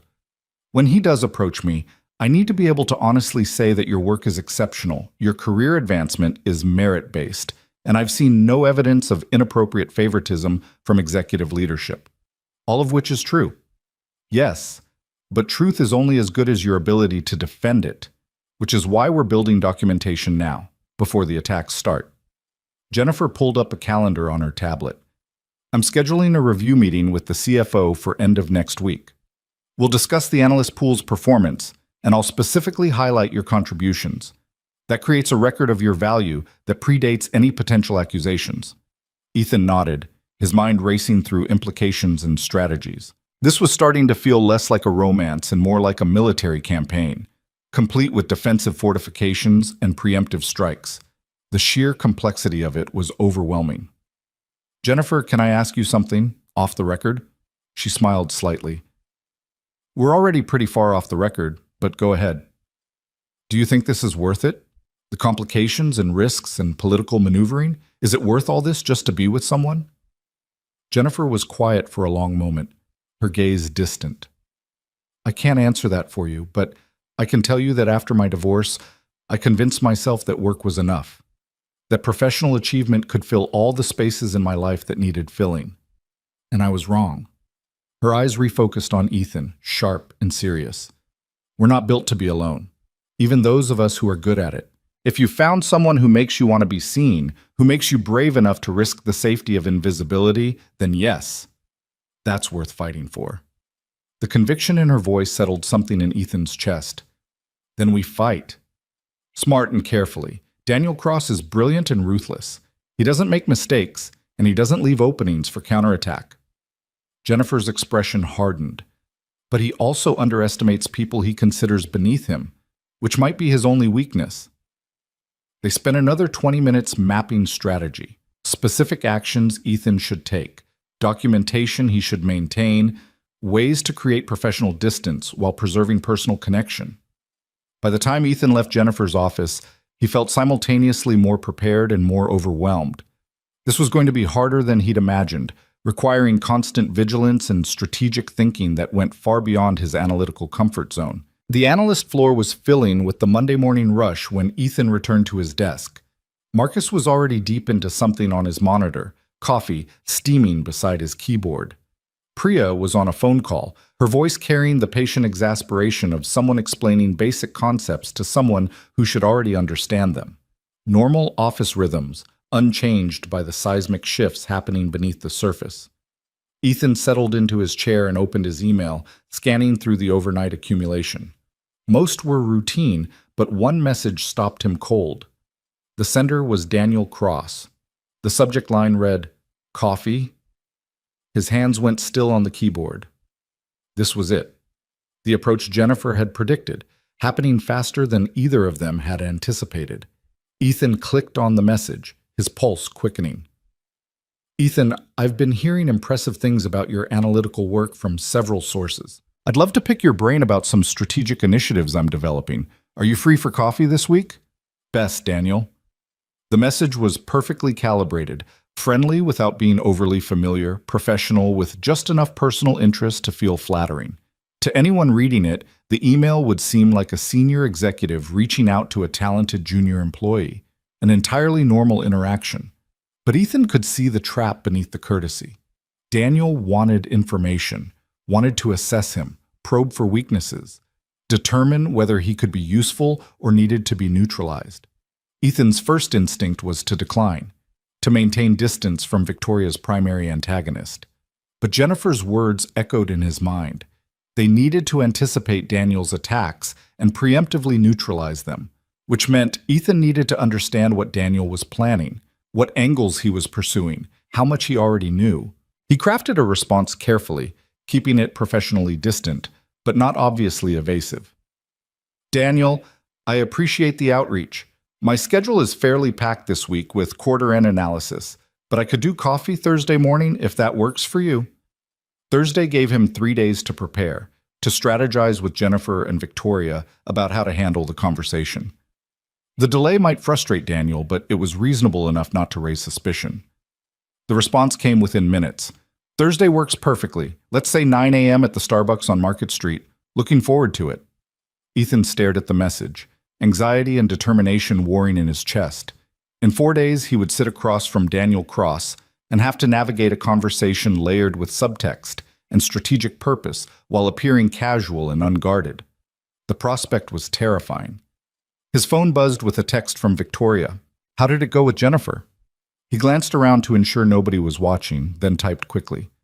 "Better than expected. She's helping us build defenses. But Daniel just reached out asking for coffee Thursday." "Already? That's fast even for him." "What should I do?" "Meet with him. But be careful.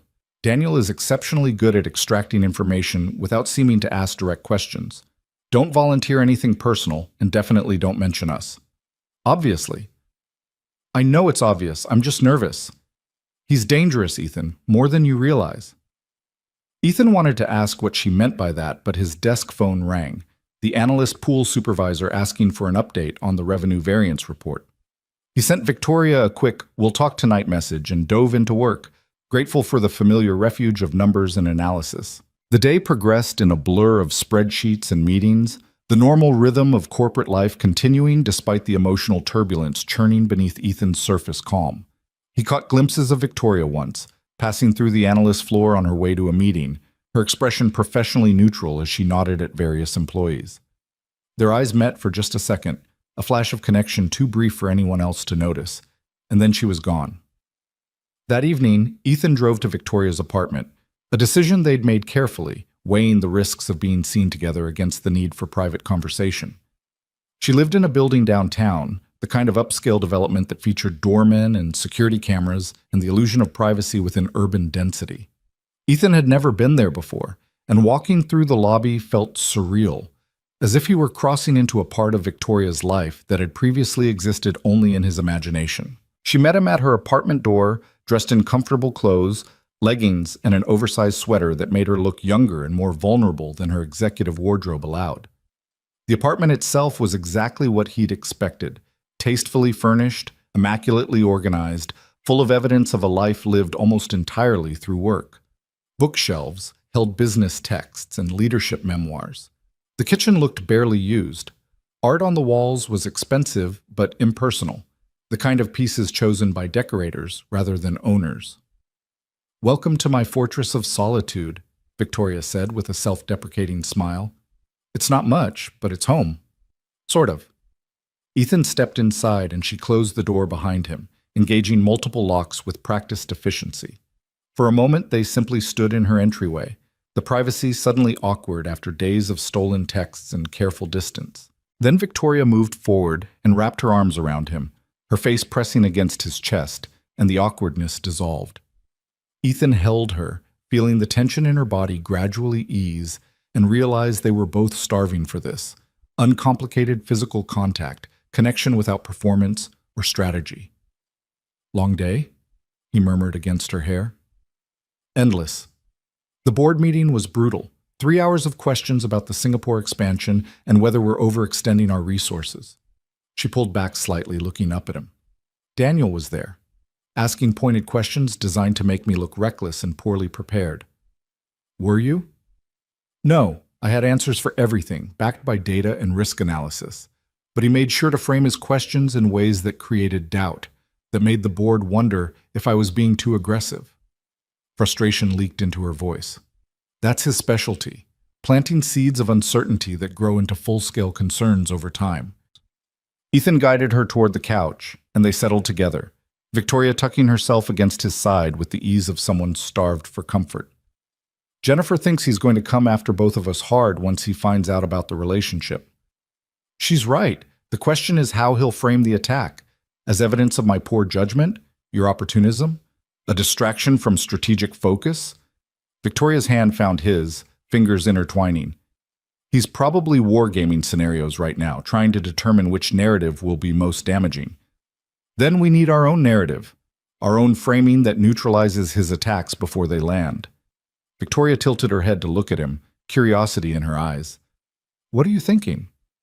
Jennifer suggested building documentation, external validation of my work, merit-based advancement, professional distance within the office, all defensive measures. But what if we also went on offense? How? Ethan's mind was working through possibilities, applying analytical frameworks to political warfare. Daniel's credibility comes from being seen as the rational alternative to your supposedly risky leadership. What if we undermine that credibility by highlighting his own vulnerabilities, his blind spots and biases? "You're talking about going after Daniel Cross directly." Victoria's voice was uncertain, caught between hope and caution. "That's incredibly dangerous. He has resources and allies we can't match. But he also has weaknesses. Everyone does." Ethan shifted to face her more fully. "What do you know about his background? His track record before Meridian Global?" Victoria thought for a moment. "He came from a competitor, Whitmore Industries. VP of strategy there for 5 years before we recruited him. Solid track record, good relationships, no obvious scandals. Why did he leave Whitmore?" "He said he wanted new challenges, bigger opportunities. Whitmore was plateauing and he saw more growth potential here." "And you believe that?" Victoria's expression shifted as she considered the question. "I wasn't CEO yet when he was hired, so I wasn't part of the decision. But now that you mention it, it does seem odd. Strategy VPs don't usually leave stable positions at competitors without a compelling reason." So we find the reason. We look into his background, his performance at Whitmore, any patterns or problems that might explain why he really left. Ethan could see the strategy forming, pieces clicking together. If we can find evidence that Daniel has his own credibility issues, it neutralizes his ability to attack yours. That's opposition research, corporate espionage. That's due diligence, understanding the people making decisions that affect the company. Ethan kept his voice steady, convincing. "We're not fabricating anything or breaking laws. We're just looking at publicly available information more carefully than anyone has before." Victoria was quiet, weighing the proposal. Sarah might be able to help. She has contacts throughout the industry, people who would know about Daniel's reputation at Whitmore. Do it quietly, casually, just background research to better understand the executive team. And if we find something, Then we have leverage, insurance against Daniel's attacks. Ethan squeezed her hand gently. I'm not saying we use it immediately or maliciously, but having it means we're not defenseless. Victoria nodded slowly, decision crystallizing. Okay, I'll ask Sarah to make some inquiries, carefully. She leaned her head against his shoulder. When did you become a strategic thinker? I thought you were just a numbers guy. Strategy is just applied mathematics, probability, risk assessment, optimizing for desired outcomes. The principles are the same whether you're forecasting revenue or planning corporate warfare. Corporate warfare, Victoria repeated softly. That's what this has become, hasn't it? We're at war with Daniel Cross, and the stakes are our careers and reputations. And each other. Ethan turned to kiss the top of her head. Which makes it a war worth fighting. They sat in comfortable silence for a while, the weight of strategy and preparation giving way to simpler presence. Eventually, Victoria ordered Thai food from a place she claimed made the best pad Thai in the city, and they ate on her couch while some true crime documentary played unwatched on the television. It felt remarkably normal. Two people sharing a meal and quiet evening, the kind of ordinary intimacy that Ethan had convinced himself he didn't need. Around 10, his phone buzzed with an email notification. He almost ignored it, but something made him check, and immediately wished he hadn't. The message was from Marcus Chen, sent to the entire analyst pool. The subject line read, "Interesting observation. Hey team, random question. Has anyone else noticed that Brooks has been getting unusual attention from upstairs lately? CEO requesting his analysis directly, VP of Finance running interference. Just seems weird. Probably nothing, but thought I'd mention it." Ethan's blood went cold. The message was phrased casually, almost innocently, but the implication was clear. People were noticing, speculating, building narratives. And Marcus had just broadcast those suspicions to 20 other analysts, ensuring the whispers would spread exponentially. Victoria noticed his expression change. "What's wrong?" He handed her his phone without speaking, watching her face as she read the message. Color drained from her cheeks, and her hand trembled slightly as she returned the device. "It's starting," she said quietly. "The scrutiny. The questions. Should I respond? Try to shut it down? No, responding makes it seem like there's something to hide. Better to let it sit unanswered. Most people will dismiss it as Marcus being paranoid or attention-seeking, but Victoria's voice lacked conviction, and Ethan could see fear in her eyes. We knew this would happen. We just didn't expect it quite this fast. Ethan's phone buzzed again. A text from Jennifer Lai. "Saw Marcus's email. Don't engage. Come see me first thing tomorrow." The fact that Jennifer was monitoring analyst pool communications after hours spoke to how seriously she was taking the situation. Ethan sent a quick acknowledgement and pocketed his phone, trying to ignore the anxiety churning in his gut. "Maybe we should cool things down," Victoria said, her voice small. "Give the speculation time to fade before—" "No," Ethan cut her off firmly. "That's exactly what they want, for us to retreat, to act guilty, to behave as if we've done something wrong. We haven't. We're two adults in a relationship, handling it responsibly. We don't hide because people are gossiping." "Ethan, you don't understand how fast this can spiral. One casual observation becomes office rumor, becomes HR investigation, becomes full-blown scandal. I've seen it happen. Then we get ahead of it. We control the narrative before it controls us." He took both her hands, forcing her to meet his eyes. "Tomorrow, I talk to Jennifer about next steps. You talk to Sarah about the Daniel research.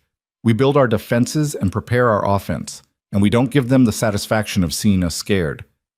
Victoria searched his face, some of the fear fading as determination took its place. "You're sure about this? About us? Because once we commit to this path, there's no easy way back. I'm sure." And he was, more certain than he'd been about anything in years. "Whatever happens, we face it together." She nodded, then leaned forward to kiss him, and for a few moments the world narrowed to just that. Connection and warmth and the stubborn defiance of choosing each other despite everything. When they finally broke apart, both breathing hard, Victoria's expression had shifted from fear to something fiercer. "Okay," she said, "together, no matter what comes." Ethan left her apartment near midnight, hyper-aware of security cameras and the possibility of being seen. The paranoia felt justified now. Marcus's email had proven that people were watching, questioning, building narratives. Every interaction would be scrutinized, every deviation from routine noted and analyzed. The drive home took him through empty streets, the city's nighttime face stripped of its daytime performance. Ethan's mind raced through scenarios and strategies, trying to anticipate what would happen next.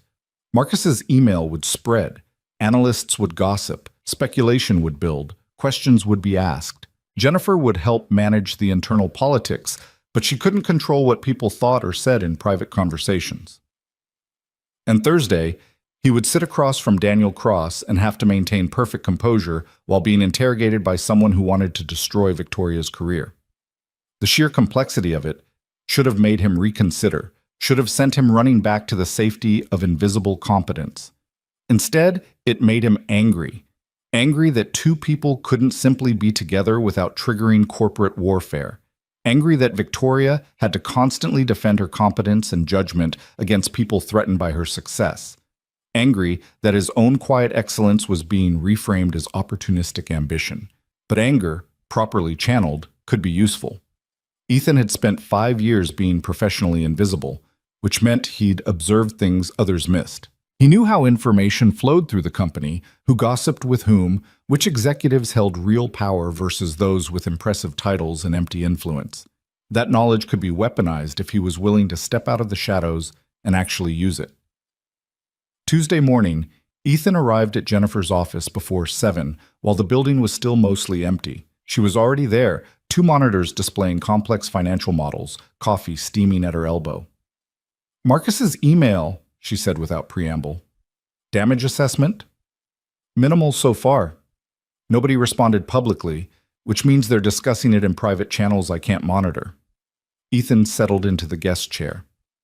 "But the narrative is forming. Junior analyst receiving unusual executive attention. People will fill in their own explanations, most of them unflattering to both me and Victoria." Jennifer nodded grimly. "I had a conversation with Marcus last night. Off the record, supposedly casual. He claims he was just making an observation. No malice intended." "Do you believe him?" "I believe he's ambitious enough to notice patterns and stupid enough not to understand the implications of broadcasting them." She pulled up something on her left monitor, a personnel file, though Ethan couldn't read the details from his angle.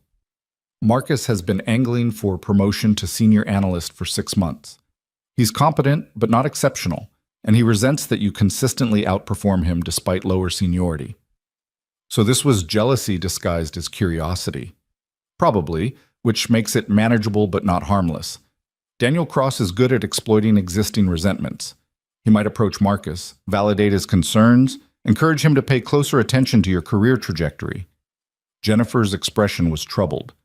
"We need to assume anything you do from this point forward will be monitored and reported." The thought sent chills down Ethan's spine.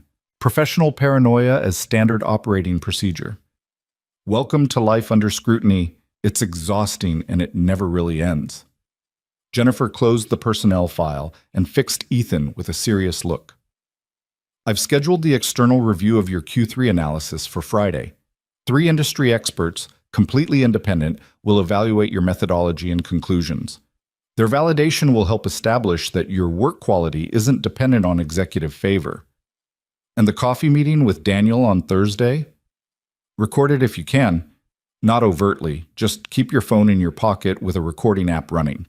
Depending on your state's laws, you might not be able to use it legally, but at minimum, it'll give you an exact record of what was said." Ethan hadn't considered recording the conversation, but the suggestion made strategic sense. What if he asks about my relationship with Victoria directly? Deny it. Lie if you have to. I know that feels wrong, but you're under no obligation to discuss your personal life with Daniel Cross. Jennifer's voice was hard, defensive.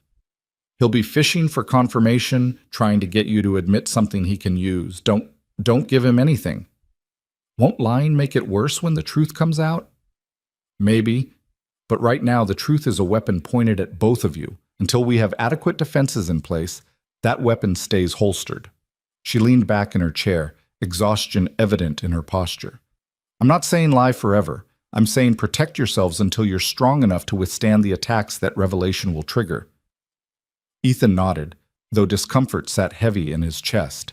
He'd built his professional reputation on accuracy and honesty.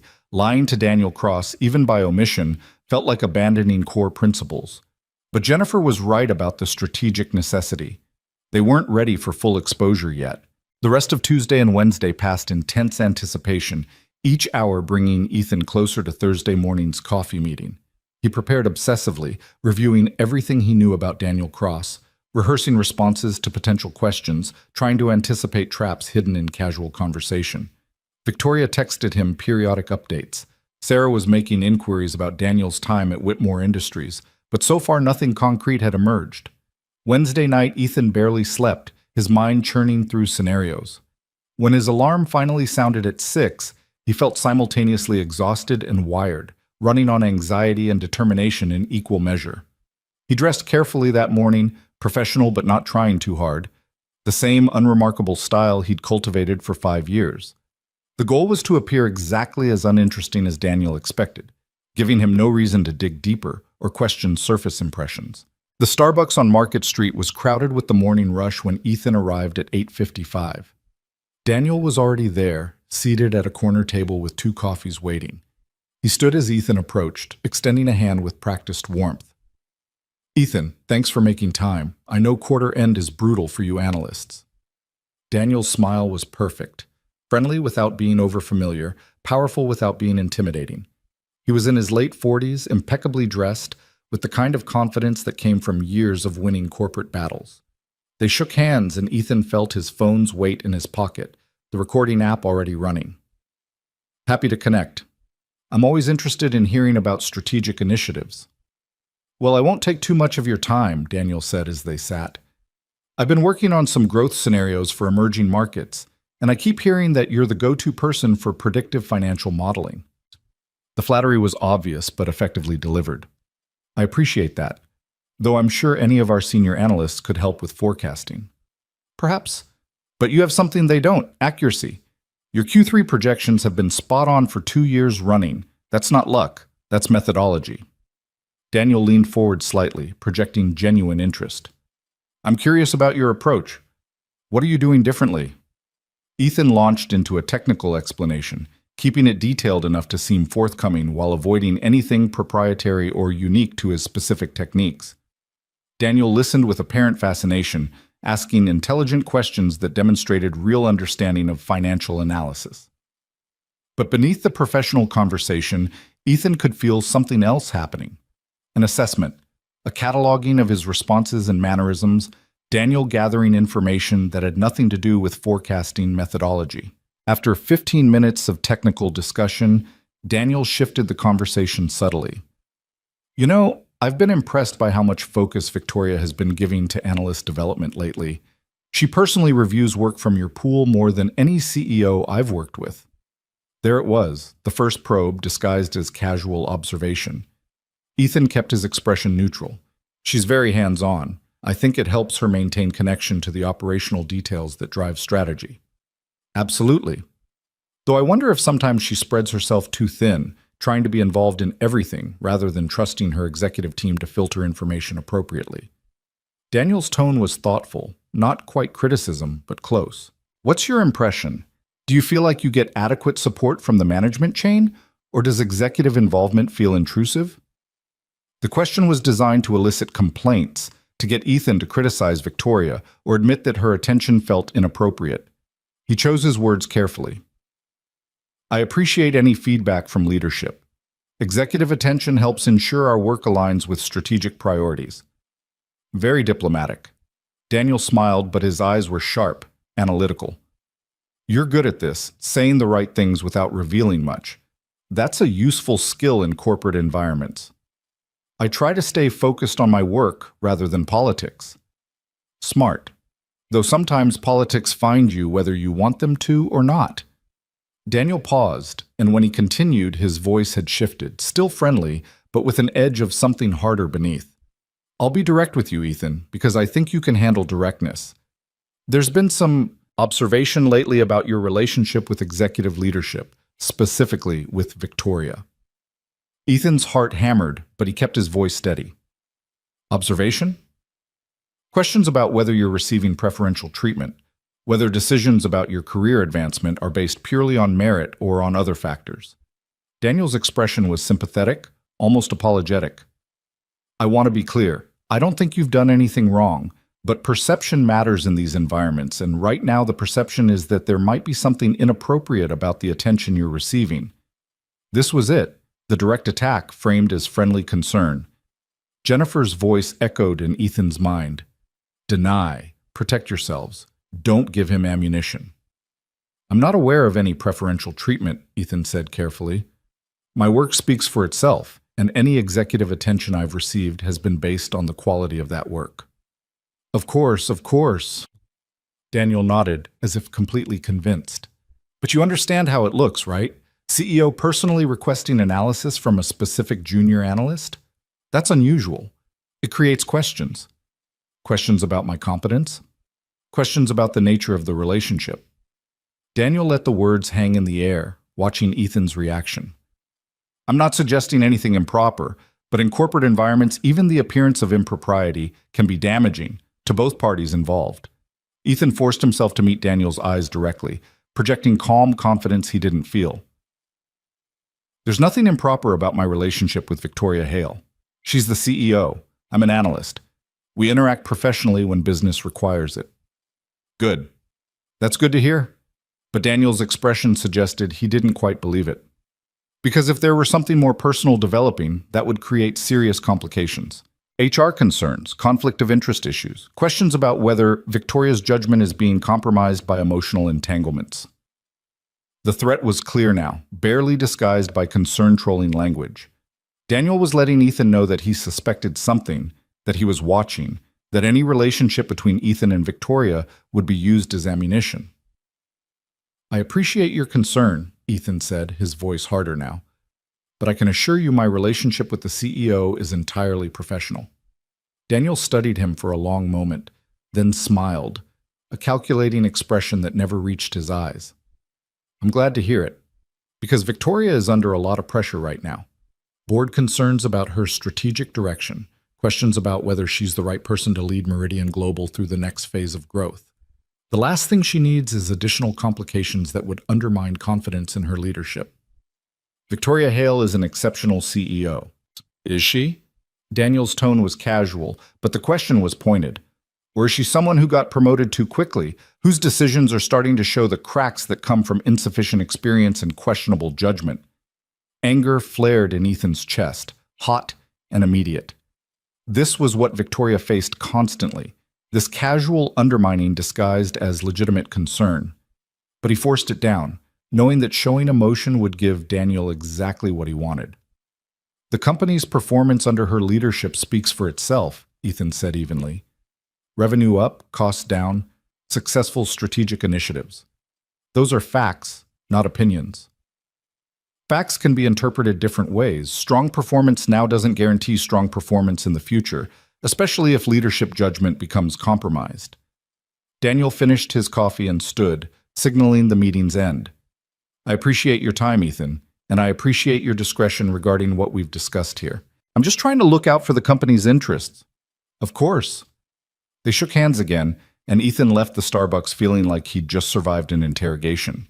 His hands were shaking slightly as he walked back to his car, adrenaline flooding his system now that the performance was over. He sat in his car for several minutes, trying to slow his racing heart. Then he pulled out his phone and stopped the recording app, saving the file with shaking fingers. The conversation had been even worse than he'd feared. Daniel had essentially confirmed that he suspected the relationship, that he was building a case against Victoria, and that he viewed Ethan as either a useful pawn or a target to be neutralized. Ethan texted Victoria immediately. Coffee meeting done. He knows something. We need to talk. Her response came within seconds. My office. 1 hour. The drive back to Meridian Global felt surreal, as if Ethan were watching himself from a distance. He'd just lied to a senior executive's face, recorded a conversation that might not be legally admissible, and essentially declared himself an enemy in a corporate war he barely understood. But he'd also protected Victoria, refused to give Daniel ammunition, and demonstrated loyalty that went beyond professional obligation. Jennifer was right. This was going to get worse before it got better. The question was whether they'd be strong enough to survive what was coming. Victoria's office felt different than it had during their previous encounters. Less like neutral corporate territory, and more like the command center of someone preparing for battle. Sarah Yoon was already there when Ethan arrived, her expression grim as she gestured him toward the small conference table tucked in the corner of the expansive space. The door closed behind him with a soft click that felt ominous, sealing the three of them into a conversation that would determine everything. "Play the recording," Victoria said without preamble, her CEO voice firmly in place even as her eyes betrayed the fear she was working hard to contain. Ethan pulled out his phone and set it on the table, hitting play. Daniel Cross's voice filled the room, smooth and calculated, each word a carefully placed landmine. As the recording progressed, Victoria's expression hardened, her hands curling into fists on the table. Sarah took notes on her tablet, her stylus moving rapidly across the screen. When it finished, silence hung heavy in the air. Victoria stood abruptly, pacing to the windows that overlooked the city. He's not even pretending anymore. That was a direct threat, barely disguised as concern. "He suspects the relationship," Sarah said, her voice tight. "But he doesn't have confirmation yet. That's why he was pushing so hard. He wanted Ethan to slip up, to admit something he could use." "I didn't give him anything," Ethan said, though guilt sat heavy in his chest about the lies he'd told. "I denied everything, just like Jennifer advised." Victoria turned from the window, and the pain in her expression cut through Ethan like a blade. "This is my fault. I should have known better. Should have maintained distance. Should have protected you from this." "Stop!" Ethan stood, crossing to her. "We made this choice together. Both of us, fully aware of the risks. Don't take sole responsibility for consequences we both accepted." "But you didn't accept this," Victoria gestured toward the phone, toward Daniel's recorded threats. "You didn't sign up to be interrogated and threatened and turned into ammunition against me." "Actually, I did. The moment I walked into the aquarium instead of going home, I accepted all of it." Ethan kept his voice steady, willing her to hear him. "I'm not some innocent bystander who got caught in crossfire. I'm choosing this, choosing you. Whatever Daniel throws at us, we handle it together." Sarah cleared her throat, drawing their attention back to the strategic reality. "Daniel's building a case. The coffee meeting was reconnaissance. He's assessing how you'll respond to pressure, whether you'll crack under scrutiny. The real attack is still coming." "What did you find out about Whitmore Industries?" Victoria asked, returning to the conference table with visible effort. "Is there anything in Daniel's background we can use?" Sarah's expression shifted, something dark flickering across her features. "There's something. It took some careful digging and a few favors from contacts in the industry, but I found a pattern." She pulled up documents on her tablet, projecting them onto the wall-mounted screen. "Daniel left Whitmore Industries 3 years ago, officially for new opportunities. But according to people who worked with him there, the real reason was an internal investigation into financial irregularities." Ethan leaned forward, analyst instincts engaging immediately. "What kind of irregularities?" "Budget manipulation. Project cost overruns that were consistently hidden until after quarterly reports. Strategic initiatives that looked successful on paper but had actually hemorrhaged money that was buried in accounting adjustments." Sarah highlighted specific sections of what appeared to be internal Whitmore documents. Nothing illegal, technically, just ethically questionable and deliberately deceptive. Victoria stared at the screen, her expression a mixture of vindication and concern. Why wasn't he formally disciplined? Why just let him leave for another position? Because Whitmore's CEO at the time didn't want the scandal. Daniel was well liked by the board, had powerful allies. Pursuing formal action would have meant admitting they'd promoted someone who'd been manipulating financial data for years. Easier to let him quietly exit and become someone else's problem. "Which is exactly what happened," Ethan said, the pieces clicking together. "He came to Meridian Global with glowing recommendations, no hint of any issues, and positioned himself as the strategic visionary who could take the company to the next level. And when Robert Morrison started making mistakes, Daniel saw his opportunity to claim the CEO position himself." Victoria's voice was cold, analytical. "Except the board chose me instead, which he's never forgiven." Sarah nodded. I have 3 former Whitmore executives willing to speak on background about Daniel's practices there.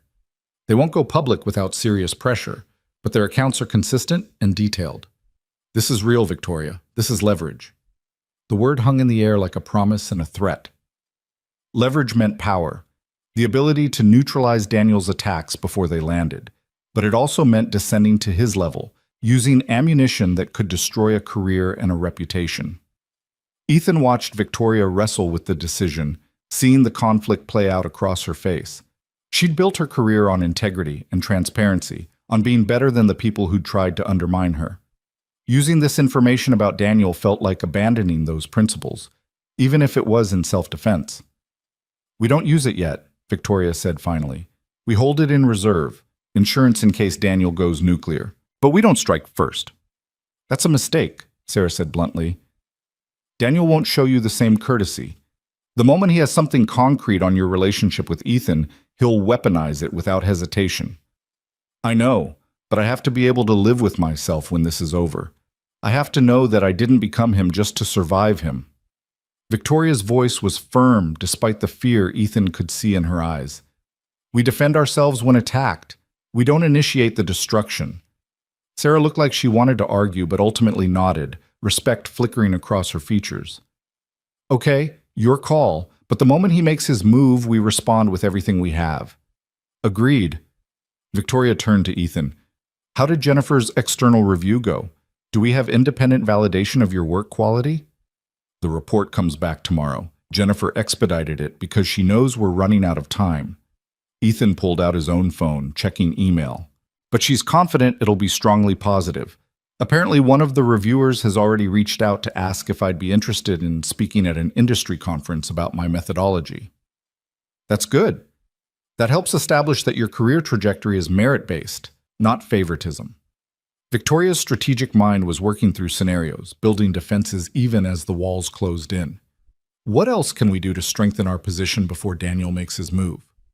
The question sparked something in Ethan's analytical brain, a pattern he'd been sensing but hadn't fully articulated. We need to look at the board, specifically at who Daniel has been cultivating relationships with and why. If he's planning to challenge your leadership, he'll need board support. Understanding his alliances tells us where the attack will come from. Sarah's eyes lit up. That's smart. I can pull board meeting records, track who Daniel's been communicating with, map the relationship networks. It won't tell us his exact plan, but it'll give us early warning about which board members are susceptible to his narrative. Do it, Victoria said. Quietly. I don't want anyone to know we're investigating board dynamics. It'll look paranoid or defensive, and right now we can't afford to seem weak. The meeting continued for another hour, the 3 of them mapping strategies and building contingency plans for various scenarios. By the time Ethan left Victoria's office, his head was spinning with information and implications. The corporate warfare he'd stumbled into was far more complex and dangerous than he'd initially understood. This wasn't just about 2 people trying to have a relationship. It was about power and control, about who got to shape the company's future and who got destroyed in the process. He returned to the analyst floor to find Marcus hovering near his desk, an expression of calculated curiosity on his face. Hey, Brooks, where have you been?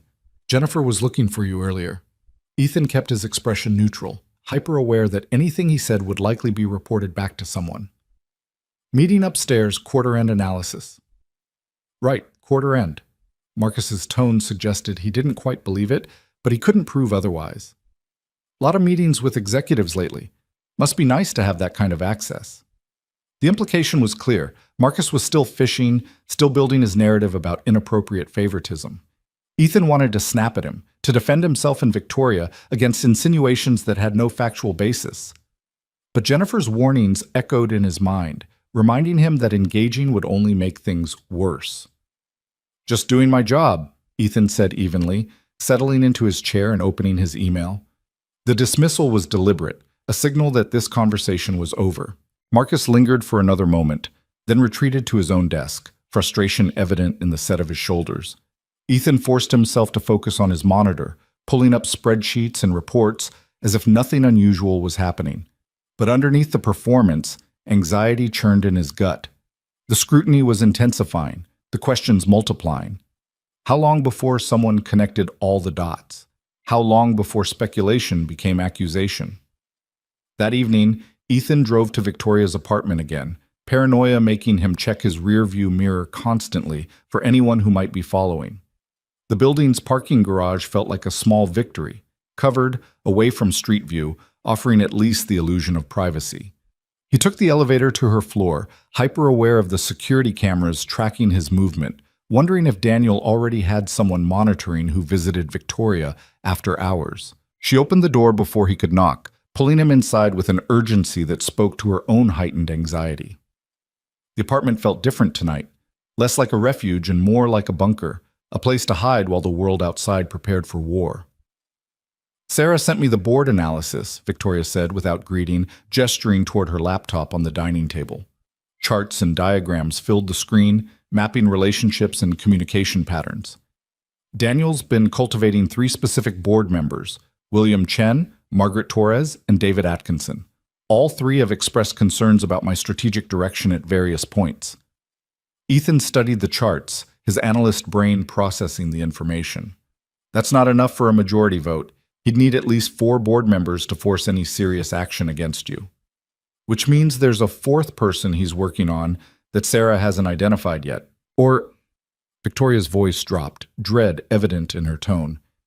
He's planning something that doesn't require a board vote. Something more immediate and damaging. Like exposing our relationship as evidence of poor judgment. Exactly. If he can create enough scandal, enough doubt about my professionalism and decision-making, the board might feel compelled to act even without his explicit lobbying. Victoria sank into a chair, exhaustion written across her features. "I'm so tired, Ethan. Tired of fighting, tired of defending myself, tired of having to prove that I deserve a position I've more than earned." Ethan moved behind her chair, his hands finding her shoulders and kneading the knots of tension he found there. "Then stop fighting alone. You have me. You have Sarah. You have Jennifer, and probably others you haven't even asked for help yet. Daniel wants you to feel isolated, wants you to believe you're facing this alone. Don't give him that victory." Victoria leaned back into his touch, some of the rigidity leaving her body. What if it's not enough? What if everything we're doing, all the documentation and strategy and defensive preparation, what if it doesn't matter when he finally attacks? Then we adapt. We respond. We find another way forward. Ethan moved around to kneel in front of her chair, taking her hands. But we don't surrender before the battle's even started. And we definitely don't let him win by forfeit. She looked at him with eyes that held too much pain, too much weight, too much responsibility for one person to carry. "I keep thinking about what you said earlier, that you accepted all of this when you walked into the aquarium. But Ethan, I'm not sure I accepted what this would cost you. Your reputation, your peace, your career potentially. That's not a fair trade for anything I can offer. You're not a transaction. This isn't cost-benefit analysis." Ethan squeezed her hands, willing her to understand. "I'm not here because the benefits outweigh the risks. I'm here because for the first time in my adult life, I feel like I'm actually living instead of just existing. That's not something you can quantify or trade. It just is." Tears spilled down Victoria's cheeks, and she didn't try to hide them this time. "I don't know how to do this. How to be vulnerable and strong at the same time. How to lead a company while also being human enough to need someone." "You don't have to know. We figure it out together, one day at a time." Ethan wiped her tears with his thumbs, his heart aching at her pain. "That's what this is. 2 people who are really good at their jobs, but maybe not so good at the human parts, trying to figure out how to be both at once." Victoria pulled him up and into her arms, holding on like he was the only solid thing in a world that had become dangerously unstable. They stayed like that for a long time, drawing strength from simple physical presence while the corporate battlefield waited outside. Later, as they sat together on her couch with reheated pasta neither of them had much appetite for, Victoria's phone buzzed with an email notification. She glanced at the screen and went pale, her fork clattering against her plate. "What is it?" Ethan asked, alarm spiking through him. "Board meeting, emergency session tomorrow at 4 p.m. Victoria's voice was hollow, shocked. The agenda is leadership review and organizational concerns. The words hit Ethan like a physical blow. This was it. Daniel's attack, coming faster and harder than they'd anticipated. An emergency board meeting about leadership meant serious accusations had been made, evidence presented, pressure applied. This wasn't reconnaissance anymore. This was the declaration of war. What do we do? Ethan heard the slight tremor in his own voice and hated it. Victoria's expression hardened, the CEO reasserting herself over the vulnerable woman. We prepare. Sarah will need to brief me on everything we know about Daniel's board relationships. I'll need talking points, defense strategies, evidence of successful leadership. She was already moving, grabbing her laptop and pulling up documents. And we need to decide whether to proactively address the relationship question or wait for them to raise it. Victoria. Ethan caught her hand, stopping her frantic preparation. What's the worst-case scenario here? She met his eyes, and he saw real fear beneath her strategic focus. Worst case? The board loses confidence in my leadership. They request my resignation or demote me back to COO. Daniel gets promoted to CEO, and his first action is to eliminate anyone he sees as loyal to me, which would include you. So we both lose our jobs and our reputations. In this industry, being pushed out under scandal follows you. Future employers ask questions, do background checks, talk to former colleagues. We'd both be marked as liabilities. Victoria's voice was clinical, detached, as if she were analyzing someone else's situation. We'd survive, obviously, find other work eventually, probably outside this industry, but everything we've built here would be gone. Ethan absorbed the information, his mind working through implications. This was the reality they'd been dancing around. Total professional destruction is the price of choosing each other. The safe choice was obvious. End the relationship immediately. Let Victoria claim it was a brief mistake in judgment. Give the board enough contrition to accept without demanding her resignation. The safe choice felt like death. We fight, Ethan said, surprised by the certainty in his voice. We go into that board meeting with everything we have. Your performance record, my external validation, Sarah's research on Daniel. We defend ourselves and each other, and we make them see that this relationship doesn't diminish either of our professional capabilities. Ethan, they might not care about capability. They might only care about propriety and appearances and protecting the company from scandal. Then we make them care. We show them that forcing out an exceptional CEO because she dared to have a personal life is a bigger scandal than any relationship could ever be. He was thinking out loud now, strategy forming as he spoke. We control the narrative. We own it before they can use it against us. Victoria stared at him like he'd suggested something impossible. You want to tell the board about us? Voluntarily? I want to remove Daniel's ammunition. If we disclose the relationship ourselves, frame it as two professionals who connected and are handling it responsibly, then he can't use it as evidence of deception or poor judgment. We're being transparent, mature, aware of potential conflicts, and actively managing them. That's incredibly risky. Everything's risky at this point. At least this way we're controlling the revelation instead of having it used as a weapon. Ethan could see the logic crystallizing, the strategic advantage of preemptive transparency. Daniel's counting on this being a secret he can expose. What if it's not a secret? What if it's just a fact we've been managing professionally? Victoria's expression shifted as she processed the idea, her strategic mind engaging with the possibility. We'd need to present it perfectly, frame it as mature adults who are aware of potential complications and have implemented boundaries to prevent any actual conflict of interest, which is exactly what we've been doing. Jennifer's documentation, the external review, the professional distance, all of that supports the narrative that we're handling this responsibly. Sarah would need to help craft the message. Make sure we're hitting the right notes. Transparency without apologizing. Acknowledgement of concerns without accepting that we've done anything wrong. Victoria was pacing now, energy returning as strategy replaced despair. And we'd need to time it perfectly. Too early, and we give Daniel time to reframe it. Too late, and it looks reactive. What if we tell them at the start of the meeting, before Daniel can make his accusations we disclose voluntarily, shows good faith, demonstrates that we have nothing to hide? Victoria stopped pacing, turning to face him fully. That could work. It robs him of his big reveal, makes him look petty if he tries to attack us anyway. Hope flickered in her expression, fragile but real. But Ethan, if we do this, if we stand up in front of the board and claim this relationship publicly, there's no going back. We're committed, publicly and permanently. I know. And he did, with complete clarity. I'm ready for that. The question is whether you are. Victoria crossed to him, taking his face in her hands. I've never been more terrified of anything in my entire life. But yes, I'm ready. If we're going down, we go down fighting, together. They spent the rest of the night preparing, calling Sarah to bring her into the strategy, crafting the exact language Victoria would use to disclose the relationship to the board. By the time Ethan finally left her apartment near 2 in the morning, they had a plan. Risky and bold and potentially catastrophic, but at least it was theirs. Friday morning arrived with cruel brightness, sunlight streaming through Ethan's windows like the universe was mocking his exhaustion and anxiety. He'd managed perhaps 3 hours of sleep, his mind too active to fully shut down. The external review of his work was due today, and the board meeting loomed at 4 p.m. like an execution date. Jennifer's email arrived at 7:30, marked urgent. External review is excellent. All 3 reviewers validated your methodology and conclusions. One called it innovative and rigorous, representing the cutting edge of predictive analytics.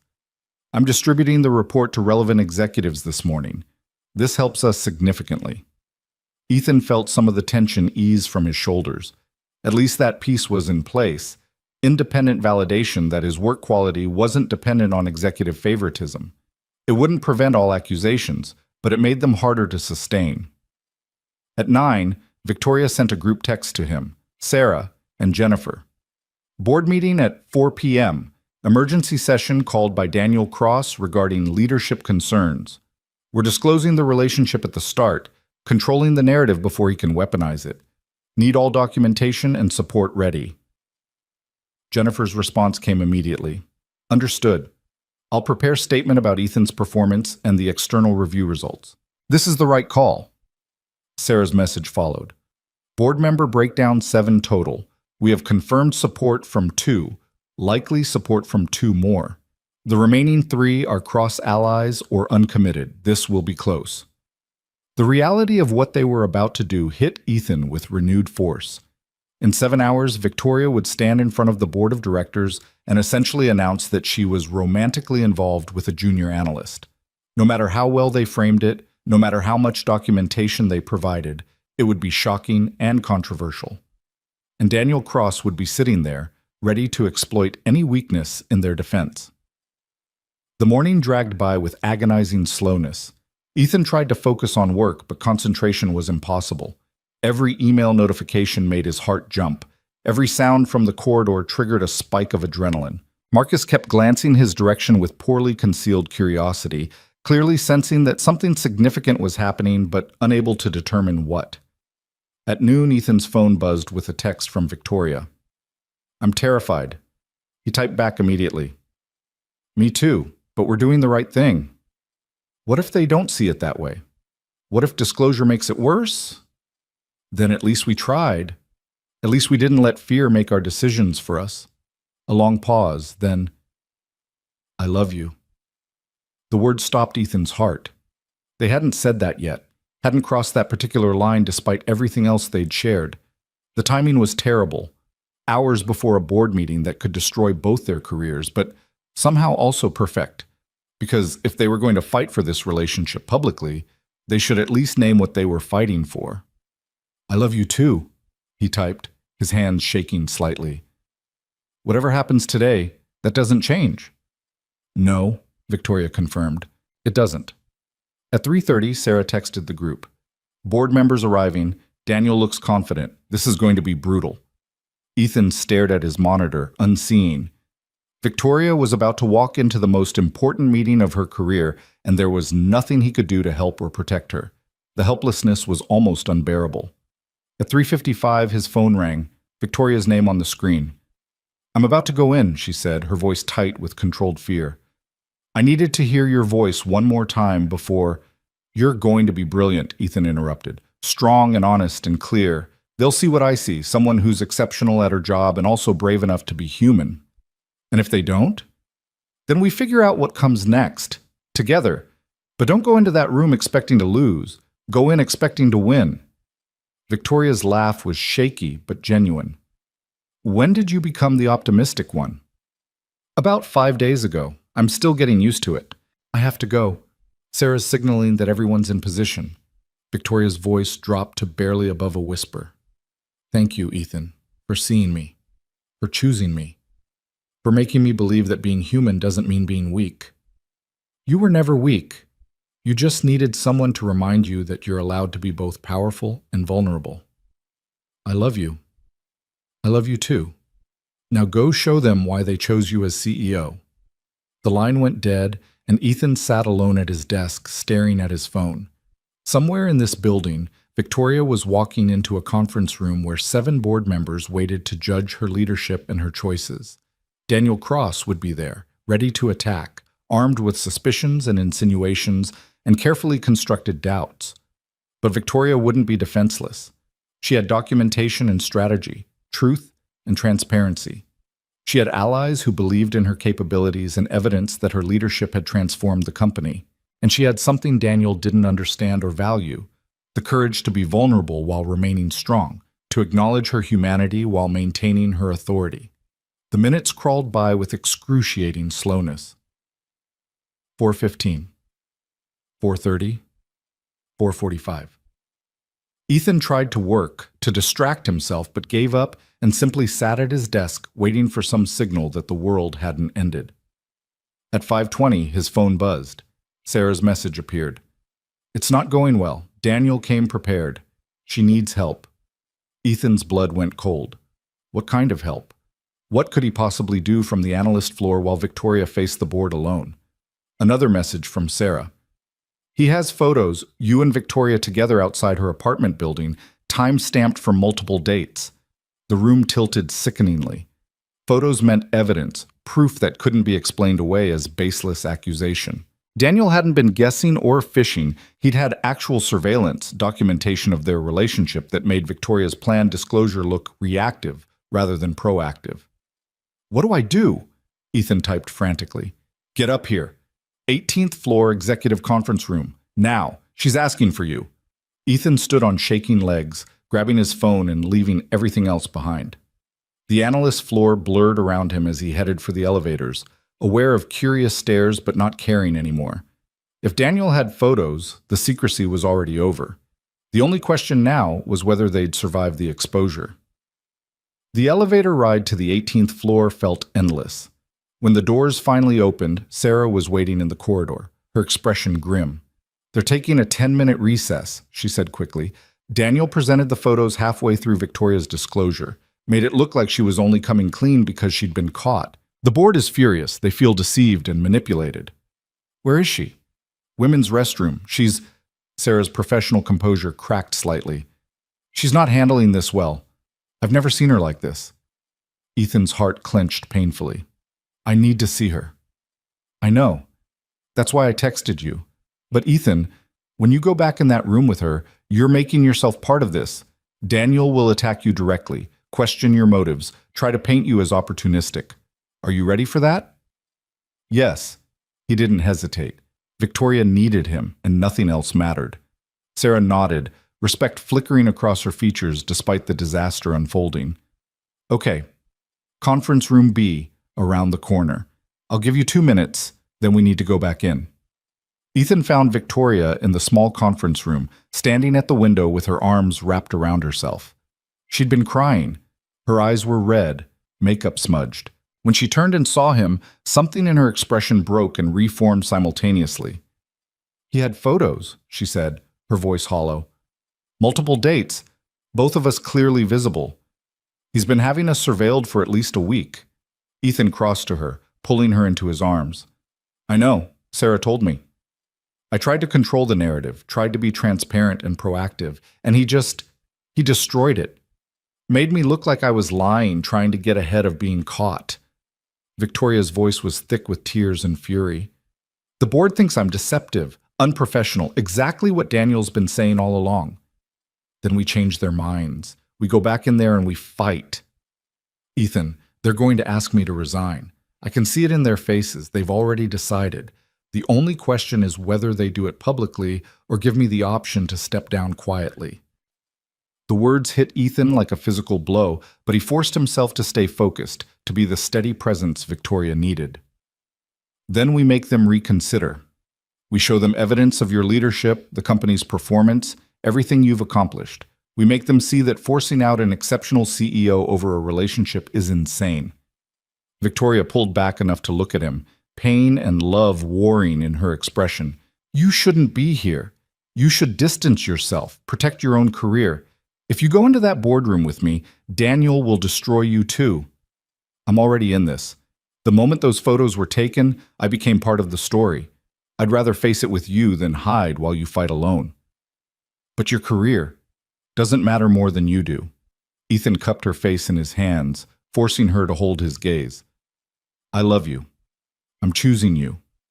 Whatever the board decides, whatever happens to our careers, we face it together. That's not negotiable. Victoria's tears spilled over again, but this time they seemed different. Less despair, more catharsis.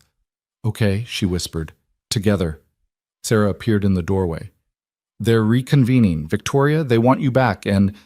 She glanced at Ethan. They want to speak with Mr. Brooks as well. This was it. The moment when everything became public and permanent. Ethan took Victoria's hand, their fingers interlacing, and together they walked toward the executive conference room where 7 board members and Daniel Cross waited to determine their fate. The conference room was intimidating. Massive table, leather chairs, floor-to-ceiling windows offering a panoramic city view. The 7 board members sat along one side, their expressions ranging from concern to openly hostile. Daniel sat at the far end, his face carefully neutral, but Ethan could see satisfaction in his eyes. Victoria squared her shoulders, CEO authority reasserting itself despite her tear-stained face. Thank you for agreeing to hear us. I know the circumstances are unconventional, but I want to be completely transparent about what's happened and why. William Chen, the board chairman, gestured toward the empty chairs facing the board. Please sit, both of you.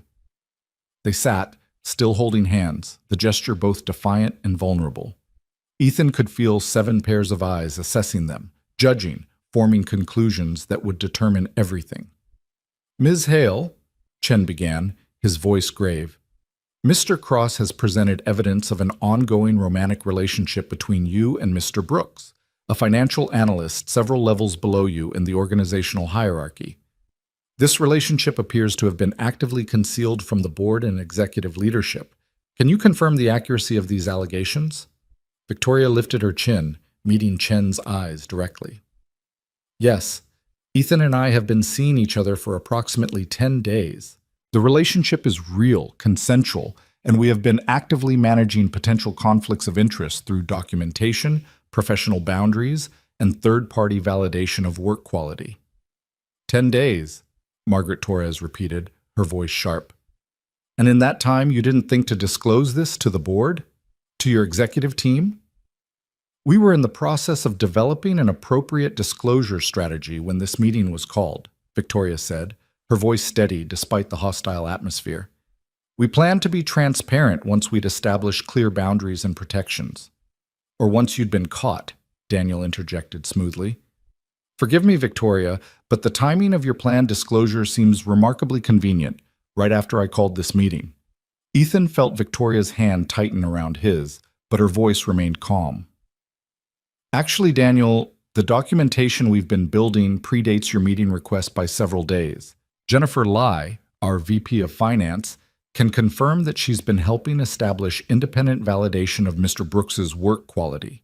We have external reviews, performance documentation, and clear protocols to ensure no actual favoritism occurs. But you have been showing him favoritism, David Atkinson said, his tone accusatory. Direct requests for his analysis, personal meetings, attention that other analysts at his level don't receive. I requested Mr. Brooks's analysis because his forecasting accuracy is exceptional, 19% above our other senior analysts. His methodology represents innovative approaches that benefit the company. Victoria's CEO voice was fully engaged now, authoritative and data-driven. Any attention he's received has been based on merit, not personal favoritism. The external review completed today confirms this. Chen held up a hand, stopping the cross-examination. Ms. Hale, I appreciate your defense of Mr. Brooks's capabilities, but that's not really the issue here. The issue is whether you exercised appropriate judgment in pursuing a romantic relationship with a subordinate employee and whether that relationship compromises your ability to lead this organization effectively. The words hung in the air, the fundamental question that would determine everything. Victoria took a deep breath, and when she spoke, her voice carried conviction that came from somewhere deeper than professional training. My judgment in choosing to pursue this relationship was based on recognizing something real and meaningful in my personal life.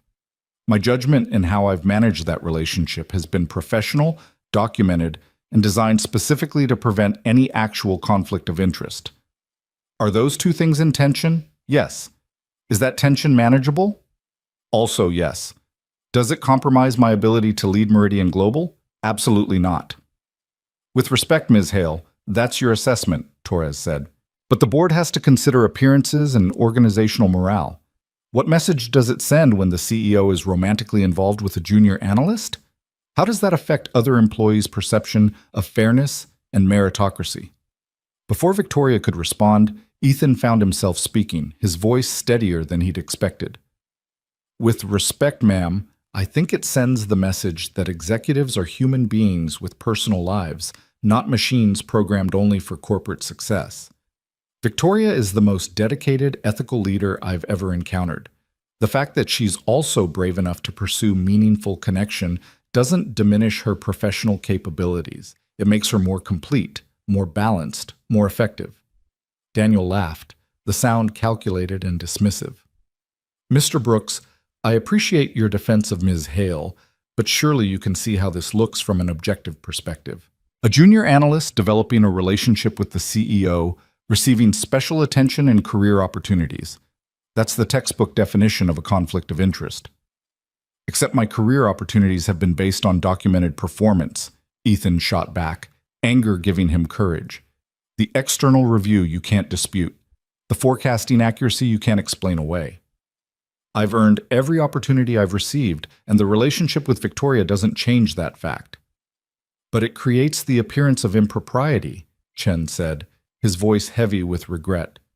And in corporate governance, appearance often matters as much as reality. Victoria stood abruptly, drawing all attention back to her. Then let me be absolutely clear about the reality. I am an exceptional CEO. Under my leadership, Meridian Global has achieved record revenue, improved operational efficiency, and successfully expanded into new markets. Those are facts, not opinions. My personal relationship with Ethan doesn't change any of that performance data. She moved to the display screen, pulling up documents from her tablet. Here's our growth trajectory over the last 18 months. Here's our market position relative to competitors. Here's employee satisfaction data. Here's successful strategic initiatives. All of this happened under my leadership, and none of it is compromised by the fact that I've developed feelings for someone who happens to work in this organization. The conviction in her voice was powerful, and Ethan could see some of the board members wavering, reconsidering their initial reactions. But Daniel wasn't done. All impressive data, Victoria, but leadership isn't just about quarterly results. It's about judgment and credibility. And the fact remains that you concealed this relationship, developed it in secret, and only disclosed when you were caught. That demonstrates poor judgment at minimum, and potential deception at worst. We weren't concealing, we were being appropriately cautious while we established proper boundaries, Victoria countered, but Ethan could hear the exhaustion creeping into her voice. She'd been fighting for hours, defending herself against attacks that kept shifting and evolving. Chen stood, signaling an end to the discussion. I think we've heard enough for now. Ms. Hale, Mr. Brooks, if you could please step outside while the board deliberates. Victoria and Ethan left the conference room, emerging into the corridor where Sarah waited anxiously. The door closed behind them with a finality that felt ominous. How bad? Sarah asked quietly. Bad, Victoria said, sinking into one of the corridor chairs. They're divided. Some see Daniel's point about judgment and appearances. Others recognize that my performance speaks for itself. But I don't know which way they'll go. They waited in tense silence, minutes stretching into an eternity. Ethan held Victoria's hand, offering what comfort he could through simple physical presence. Sarah paced, her usual composure fractured by stress and fear for her friend. At 6:45, the conference room door opened. Chen emerged, his expression grave. "We'd like to speak with Miss Hale alone, please." Victoria squeezed Ethan's hand once, then released it and stood, walking back into the room with her shoulders squared and her head high. The door closed, separating them, and Ethan was left in the corridor with Sarah and suffocating uncertainty. "What do you think they'll decide?" he asked quietly. Sarah's expression was bleak. "I think they're going to ask her to resign." The words hit Ethan like a physical blow, even though he'd known it was possible. Victoria, brilliant, dedicated, exceptional Victoria, forced out of a position she'd more than earned because she dared to be human. "That's not fair." "No," Sarah agreed, "it's not, but corporate governance rarely is. They're protecting the organization from potential scandal, from questions about judgment and propriety. Victoria becomes collateral damage in that protection." 15 minutes passed. 20. 30. Each minute felt like an hour, time distorting under the weight of what was being decided behind that closed door. Finally, at 7:20, the door opened again. Victoria emerged, and one look at her face told Ethan everything he needed to know. She'd been crying again, but beneath the tears was something else. A terrible calm, the acceptance of someone who'd fought as hard as possible and lost anyway. "They gave me a choice," she said, her voice eerily steady. "Resign voluntarily with a generous severance package and positive references, or face a formal review that would likely end in termination with no such benefits." Ethan started, but she held up a hand, stopping him. "I'm resigning, effective immediately. Sarah will step in as interim CEO while they conduct a search for my permanent replacement." Her voice cracked slightly on the word replacement, but she continued. "Daniel abstained from the vote, playing the magnanimous colleague who's above petty politics. The board thanked me for my service and suggested I take time to reflect on appropriate professional boundaries." The clinical recitation of her own destruction was heartbreaking. Ethan pulled her into his arms, and she collapsed against him, the CEO armor finally cracking completely as grief overwhelmed her composure. "I'm so sorry," she whispered against his chest. "I'm so sorry I dragged you into this. You're going to lose your job too. Daniel will make sure of it." "I don't care about my job." And in that moment, Ethan realized it was true. His career at Meridian Global had never been about ambition or advancement, just safe predictability, comfortable invisibility. Losing it felt less like tragedy and more like liberation from something that had been containing him. Sarah approached tentatively, her own eyes red with unshed tears. "Victoria, I'm so sorry. I should have found more on Daniel, should have built better defenses." "You did everything possible," Victoria interrupted, pulling away from Ethan to face her friend. "This isn't your failure.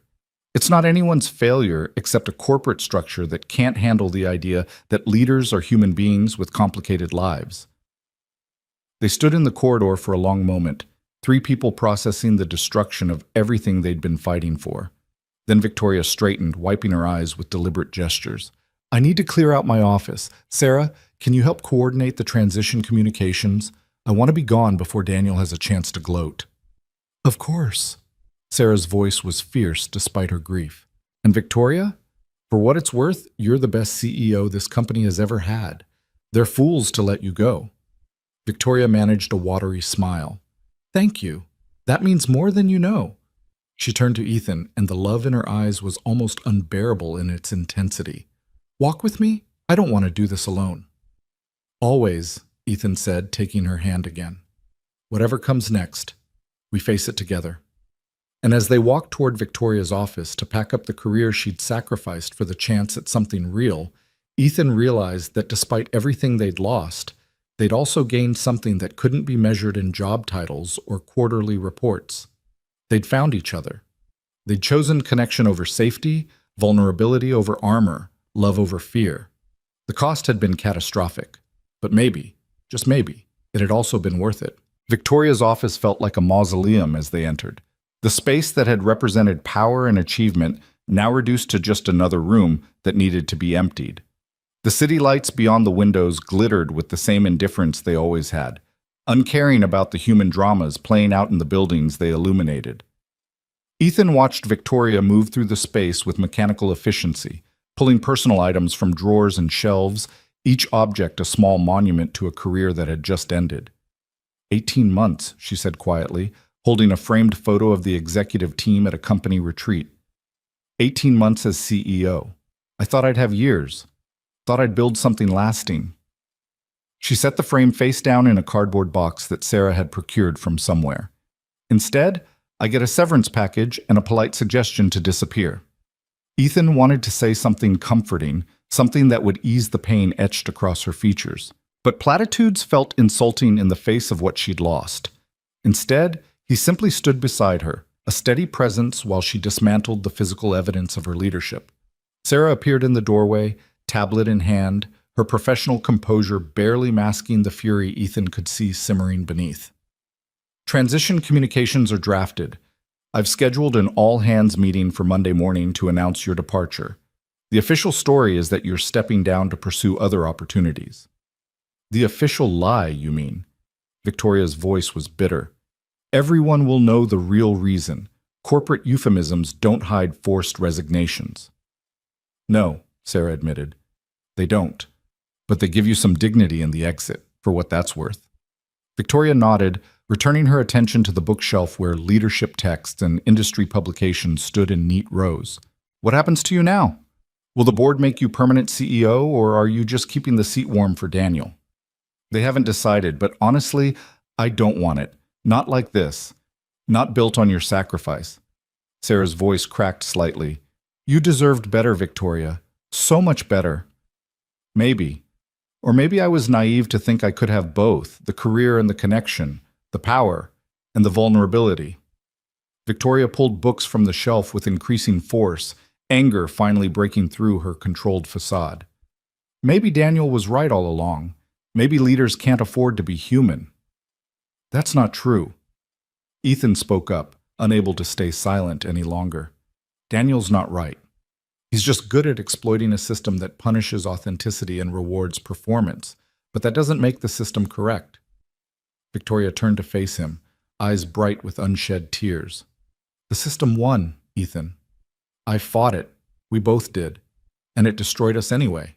How is that not proof that Daniel's approach, cold, calculating, emotionally detached, how is that not the only viable strategy?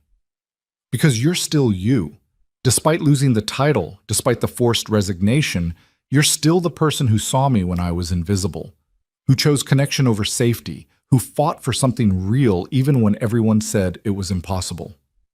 Ethan crossed to her, taking the books from her hands and setting them aside. Daniel might have won this battle, but he's still a hollow person living a hollow life. You're not. You never will be. Sarah cleared her throat gently.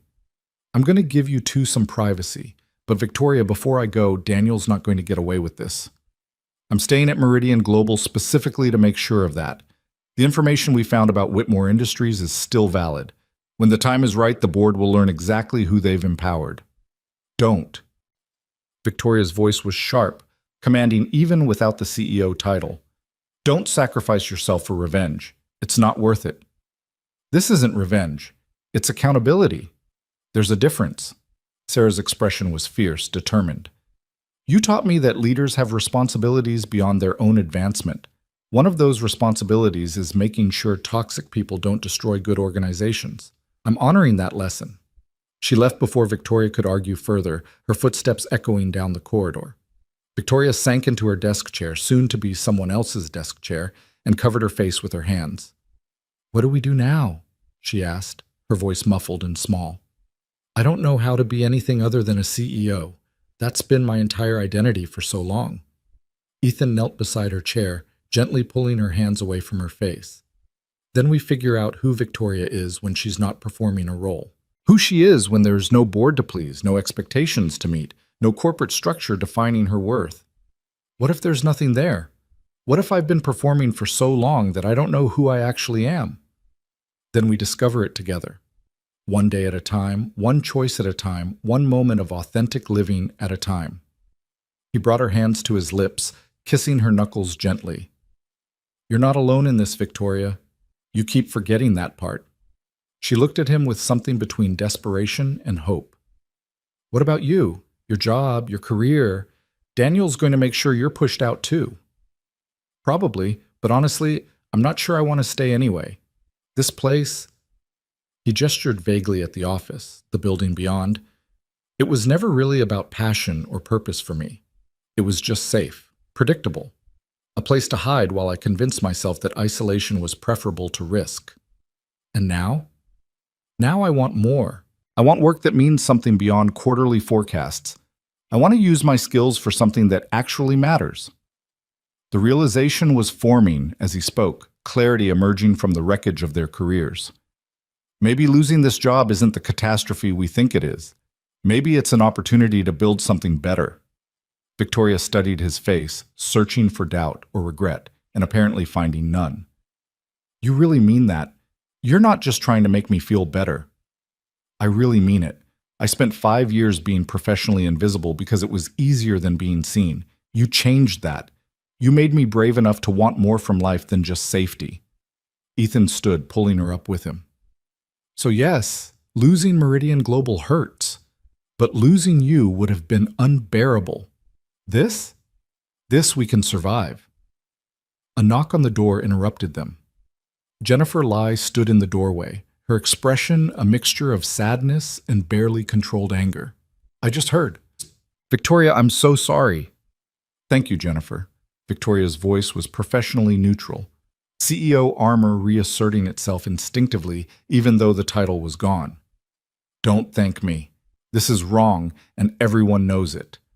Jennifer stepped into the office, closing the door behind her. I've been on the phone for the last hour with every executive I trust. There's a lot of anger about how this was handled. A lot of people who think the board made a catastrophic mistake. Anger doesn't change the outcome. No, but it might change what happens next. Jennifer pulled out her phone, showing them something on the screen. I've drafted a letter of support. 23 executives and senior managers have signed it so far, including 3 vice presidents. It states that you've been an exceptional CEO, that your personal life shouldn't negate your professional achievements, and that forcing your resignation sets a dangerous precedent for the entire organization. Victoria stared at the phone, color draining from her face.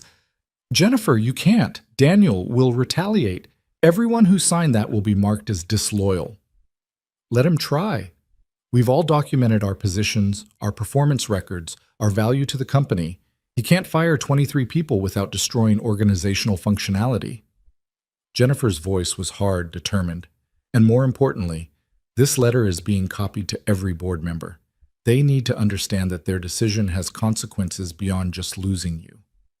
This is corporate suicide for everyone involved. This is standing up for what's right, something you taught a lot of us, whether you realize it or not. Jennifer looked at Ethan. Your external review was extraordinary, by the way. All 3 analysts recommended you for advanced positions, and one mentioned that your skills are being wasted at the junior level. That's not favoritism, that's recognition of genuine excellence. Ethan felt something warm unfurl in his chest despite the surrounding chaos. Thank you for getting that review done. It might not have saved Victoria's position, but at least it established the truth. The truth matters, even when it doesn't immediately win. Jennifer returned her attention to Victoria. I'm also putting together a coalition to oppose any attempt to promote Daniel to permanent CEO. We're not going to make this easy for him. Victoria's eyes filled with tears, but this time they seemed different, less grief, more overwhelming gratitude. Why are you all doing this? You're risking everything. Because leadership isn't just about titles and authority. It's about inspiring people to be better than they thought possible. You did that for all of us. Jennifer's voice softened. And because watching someone get destroyed for choosing to be human is something worth fighting against. After Jennifer left, Victoria and Ethan continued packing in contemplative silence. The boxes accumulated slowly. Personal effects, awards and commendations, the physical artifacts of a career that had mattered more to Victoria than she'd fully realized until it was ending. Around 9 p.m., Sarah returned with coffee and sandwiches. Neither of them had the appetite to eat. I've been thinking, Sarah said, settling into one of the guest chairs while Victoria and Ethan took a break from packing. About what comes next for you, both of you. Job hunting, I assume, Victoria said with a tired attempt at humor. Updating resumes, explaining to future employers why my tenure as CEO was so brief. Or you could build something new, something that doesn't require you to fit into someone else's organizational structure. Sarah pulled up something on her tablet. I've been researching consulting firms that specialize in organizational leadership and strategic transformation. Firms started by former executives who left corporate environments to work independently. Victoria's attention sharpened. You're suggesting I become a consultant? I'm suggesting you leverage your expertise without subjecting yourself to corporate politics and boards that prioritize appearance over performance. Sarah turned the tablet so they could see the screen. Look at these firms, all founded by people who had your experience, who got pushed out or chose to leave, who built successful practices helping companies without having to navigate the same toxic dynamics that destroyed your position here.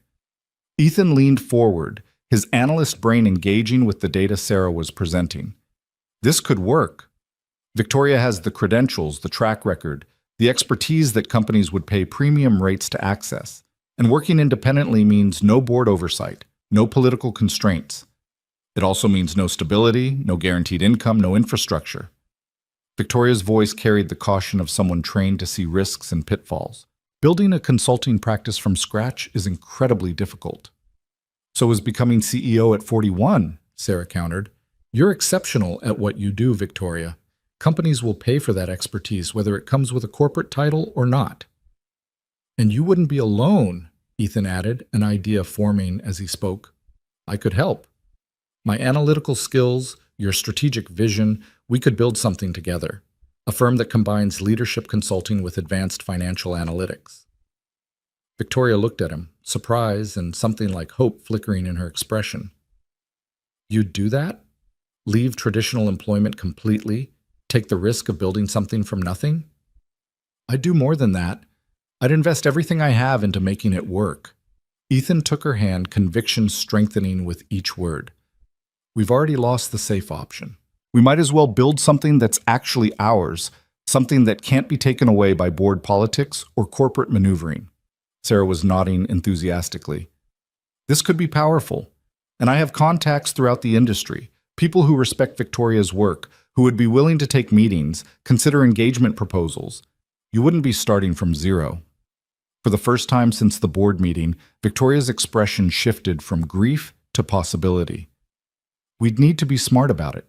Careful with positioning, strategic about which opportunities we pursue first. Obviously. But when have you ever been anything other than strategic? Sarah smiled, some of the earlier devastation giving way to cautious optimism. And honestly, watching you build something outside Meridian Global's shadow would be satisfying on multiple levels. Proof that Daniel didn't actually destroy you, just freed you from constraints you didn't need anymore. They talked for another hour, sketching out possibilities and potential approaches. Victoria's strategic mind engaged fully for the first time since the resignation, analyzing markets and opportunities with the same precision she'd brought to running Meridian Global.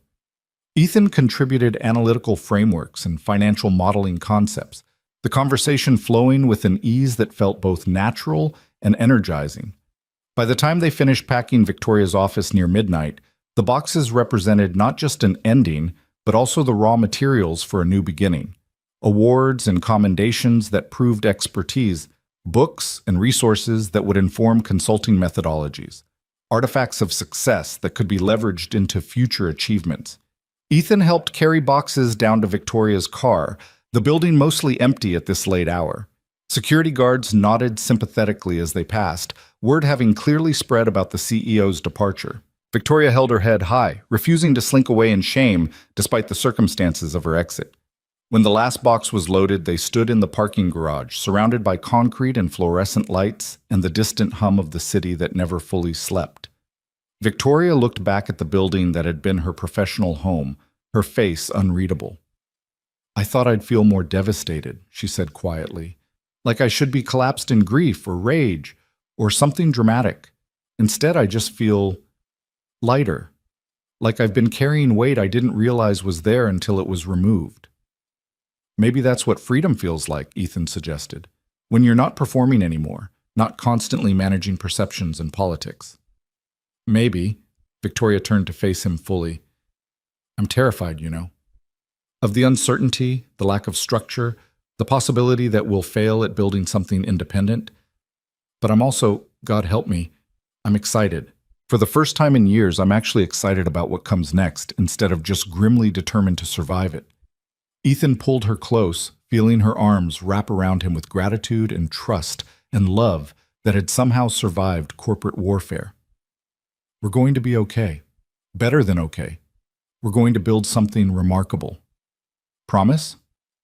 Promise. They drove separately back to Victoria's apartment, maintaining the habit of caution even though secrecy no longer mattered. But once inside, the relief of privacy and safety dissolved the remaining professional distance between them. Victoria changed into comfortable clothes, washed the tear-stained makeup from her face, and curled up on the couch with Ethan in exhausted silence. What happens Monday? She asked eventually. When the announcement goes out and everyone knows. People talk, speculate, form opinions we can't control. Ethan stroked her hair absently, grounding them both in physical contact. But we're not there anymore. We don't have to care what Meridian Global thinks or says because it's not our world anymore. It feels strange, like I should care more about my reputation there.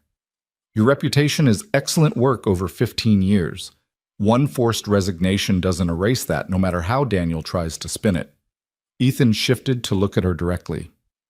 And the people who matter, the ones who actually know your work quality, they'll remember the truth long after the gossip fades. Victoria nodded against his chest, her breathing gradually evening out as exhaustion claimed her. Ethan held her while she slept, his own mind too active to surrender to unconsciousness. The events of the day replayed in fragments: the board meeting, Victoria's devastation, Jennifer's defiant support, Sarah's vision for what came next. All of it swirled together into a chaotic narrative that had no clear resolution yet. His phone buzzed softly with a text message. Jennifer Lai. Executive letter of support is up to 34 signatures now. This is becoming a movement. Board is going to have to respond. Ethan typed back carefully, not wanting to wake Victoria. What kind of response? Unknown, but they can't ignore this level of dissent. Daniel's going to be furious. Let him be furious. We're done playing his games. You might be done, but the game continues. Watch your back, Ethan. He'll come after you next if he hasn't already. The warning was sobering but not surprising. Daniel Cross didn't leave loose ends, and Ethan represented unfinished business, the relationship that had triggered Victoria's downfall, the evidence that her compromised judgment had real-world manifestations. Eliminating Ethan from Meridian Global would complete Daniel's narrative arc, tying up the story in a way that reinforced his position. But Ethan was already mentally checked out, his focus shifting toward the future rather than dwelling on corporate politics he no longer had to navigate. Let Daniel have his hollow victory. Let him claim the CEO position through manipulation and manufactured scandal. None of it would change the fundamental reality. Daniel Cross was building his success on someone else's destruction, and that kind of foundation inevitably crumbled eventually. Saturday morning arrived with gray skies and steady rain, weather that matched the emotional heaviness lingering from Friday's catastrophe. Victoria woke slowly, disoriented for a moment before memory returned and grief crossed her features. But she pushed through it with visible effort, determined not to spend the day wallowing. Coffee, she announced, disentangling herself from Ethan's arms. And then we start planning. If we're really doing this, building something independent, we need strategy and structure and realistic timelines. They spent the day at Victoria's dining table, laptops open, sketching out business models and service offerings. Victoria's strategic expertise combined with Ethan's analytical precision created a compelling framework, a consulting firm that offered integrated leadership development and financial optimization, targeting mid-sized companies looking to scale intelligently. The market research was promising, the competitive landscape manageable, the potential revenue significant if they could secure even a modest client base. Sarah joined them in the afternoon, bringing market contacts and industry insights that refined their approach. The three of them worked with focused intensity, channeling grief and anger into productive action. By evening, they had the skeleton of a business plan, incomplete and rough, but real enough to feel possible. You'll need startup capital, Sarah noted, reviewing their financial projections. At least 6 months of operating expenses before you can realistically expect consistent client revenue. I have savings, Victoria said, and the severance package, which is generous enough to provide runway. I have some savings too, Ethan added. Not much, but enough to contribute. And I can take contract work if necessary, financial modeling for companies that need analytical support but can't justify full-time analysts. Sarah nodded approvingly. Smart. Diversified income streams reduce risk while you build the consulting practice. She paused, then continued with careful deliberation. I could also invest. As a silent partner. Provide additional capital in exchange for small equity stake. Victoria looked up sharply. Sarah, you don't have to do that. This is risky. I know it's risky. I also know you're brilliant and Ethan's talented, and together you could build something genuinely valuable. Sarah's voice was firm, brooking no argument. Besides, I've been looking for investment opportunities outside Meridian Global. Diversification, you know. This makes strategic sense beyond just friendship. You're sure? Completely. Let's talk specific numbers and equity percentages. Sarah pulled up a spreadsheet, and the conversation shifted into concrete financial planning that felt grounding in its specificity. By Sunday evening, they had refined the business plan enough to feel legitimate. Victoria had reached out to 3 former colleagues at other companies, gauging interest in potential consulting engagements. 2 had responded enthusiastically, suggesting meetings to discuss specific needs. It wasn't guaranteed revenue, but it was proof of concept, evidence that Victoria's expertise had value independent of her corporate title. Ethan spent Sunday afternoon drafting his resignation letter from Meridian Global. The words came easily, free of the bitterness or recrimination he might have expected. He was simply an analyst choosing to pursue other opportunities, effective immediately, professional and clean, offering no ammunition for Daniel to weaponize. You don't have to resign yet, Victoria said when he showed her the draft. You could stay, collect a paycheck while we build the business foundation. I could, but I don't want to. Ethan's voice was certain, peaceful even. Every day I stay is a day I'm half committed to something that doesn't matter instead of fully committed to something that does. I'd rather take the risk. Victoria kissed him softly, gratitude and love evident in the gesture. We're really doing this. Walking away from traditional employment, building something from scratch with no guarantees. We really are. It's terrifying. Yes. And also kind of exhilarating. That too. Monday morning, Ethan submitted his resignation electronically, copying Jennifer Lai in HR. The response came within an hour. His resignation was accepted effective immediately. His final paycheck and benefits information would be processed within 2 weeks. His access to company systems was terminated. Just like that, 5 years at Meridian Global ended with bureaucratic efficiency.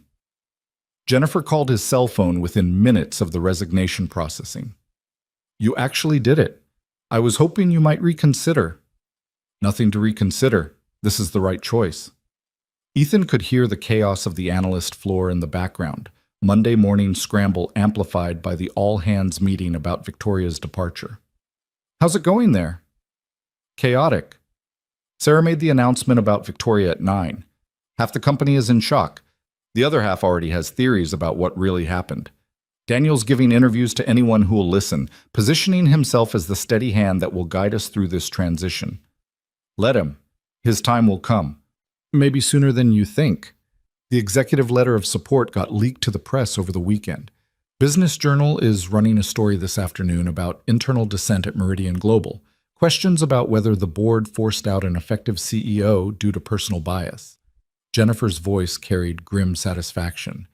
Daniel's narrative is already being challenged publicly. Ethan felt a surge of vindication, though he tried to temper it with realism. Good, but we're still gone, and he's still there. That's the bottom line.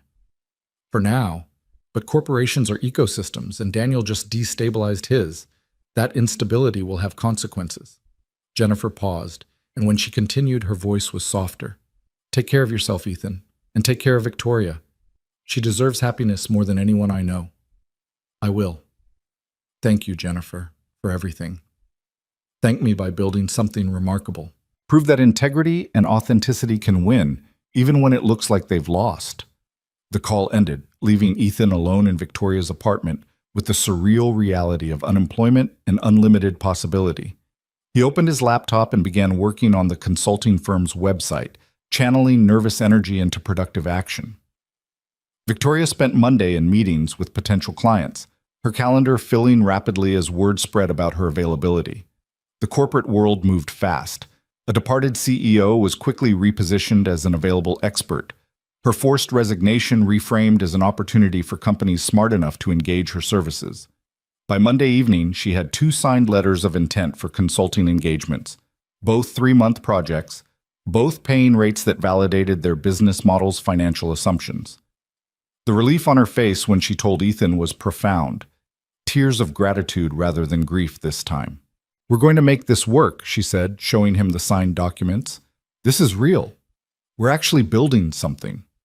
Tuesday brought more momentum. Sarah connected them with an attorney who specialized in small business formation, helping them establish the legal structure for their consulting firm. They settled on a name after hours of debate, Meridian Strategies, both an acknowledgement of where they'd come from and a subtle reclamation of territory Daniel thought he'd conquered. Wednesday, the Business Journal article published, and the fallout was immediate. The piece detailed Victoria's forced resignation, the executive letter of support, and growing questions about whether Meridian Global's board had prioritized appearance over performance. Daniel Cross was quoted defending the board's decision, but his responses came across as defensive and calculated. Several industry analysts weighed in, suggesting that losing Victoria Hale represented a significant strategic mistake. Sarah texted them a link to the article, along with a simple message. "The tide is turning. Board meeting scheduled for Friday to address the controversy. Daniel's in trouble." But Victoria's response surprised Ethan. She read the article, absorbed the implications, and then set her phone aside with deliberate finality. "It doesn't matter anymore. Daniel, the board, Meridian Global, that's not our story now. We're building something new, and I don't want to waste energy on what they're doing or feeling. You don't want to see Daniel face consequences? I want him to face consequences. I'm just not going to invest my life in making it happen." Victoria's voice was calm, centered in a way Ethan hadn't heard before. Karma, justice, accountability, those things happen or they don't. But either way, I'm choosing to focus forward rather than backward. The wisdom in her words struck Ethan deeply. This was growth, the kind that came from surviving something devastating and emerging on the other side with clarity about what actually mattered. Thursday afternoon, Jennifer called Victoria directly. "The board wants to talk to you, privately. They're reconsidering the resignation." Victoria put the call on speaker so Ethan could hear. "Reconsidering how?" "They want to offer you the CEO position back. Full reinstatement, public acknowledgement that the resignation was hasty, commitment to supporting your leadership moving forward." Jennifer's voice was cautious, uncertain of how this news would land. Apparently, the public backlash and internal dissent has them worried about long-term damage to the company's reputation. Silence stretched across the connection. Ethan watched Victoria process the information, emotions flickering across her face, surprise, vindication, anger, and something that looked like weary amusement. "Tell them no," she said finally. Victoria, "Tell them no," she repeated, voice firm. "I appreciate the offer, but I'm not interested in returning to an environment where I'd constantly be proving my worth, managing board anxieties, navigating politics that have nothing to do with actual performance. I'm building something better." "Are you sure? This is the CEO position we fought so hard to protect." "I'm sure. The fight isn't worth winning anymore. I'd rather build something where I don't have to fight at all." Victoria glanced at Ethan, and he saw peace in her expression, genuine, hard-won peace. "Wish them well for me, and tell them to be careful with Daniel. He's more dangerous than they realize." After Jennifer hung up, promising to deliver the message, Victoria turned to Ethan with a smile that transformed her entire face. "I just turned down a CEO position. A week ago, that would have been unthinkable. Today, it feels like the most obvious decision I've ever made. No regrets?"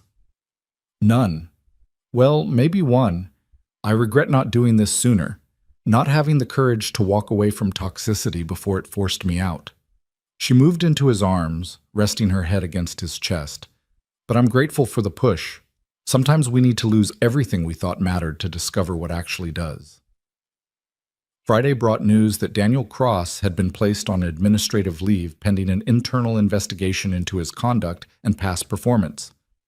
The Whitmore Industries information had apparently surfaced, whether through Sarah's contacts or other channels. Ethan wasn't sure and didn't ask. But the result was clear.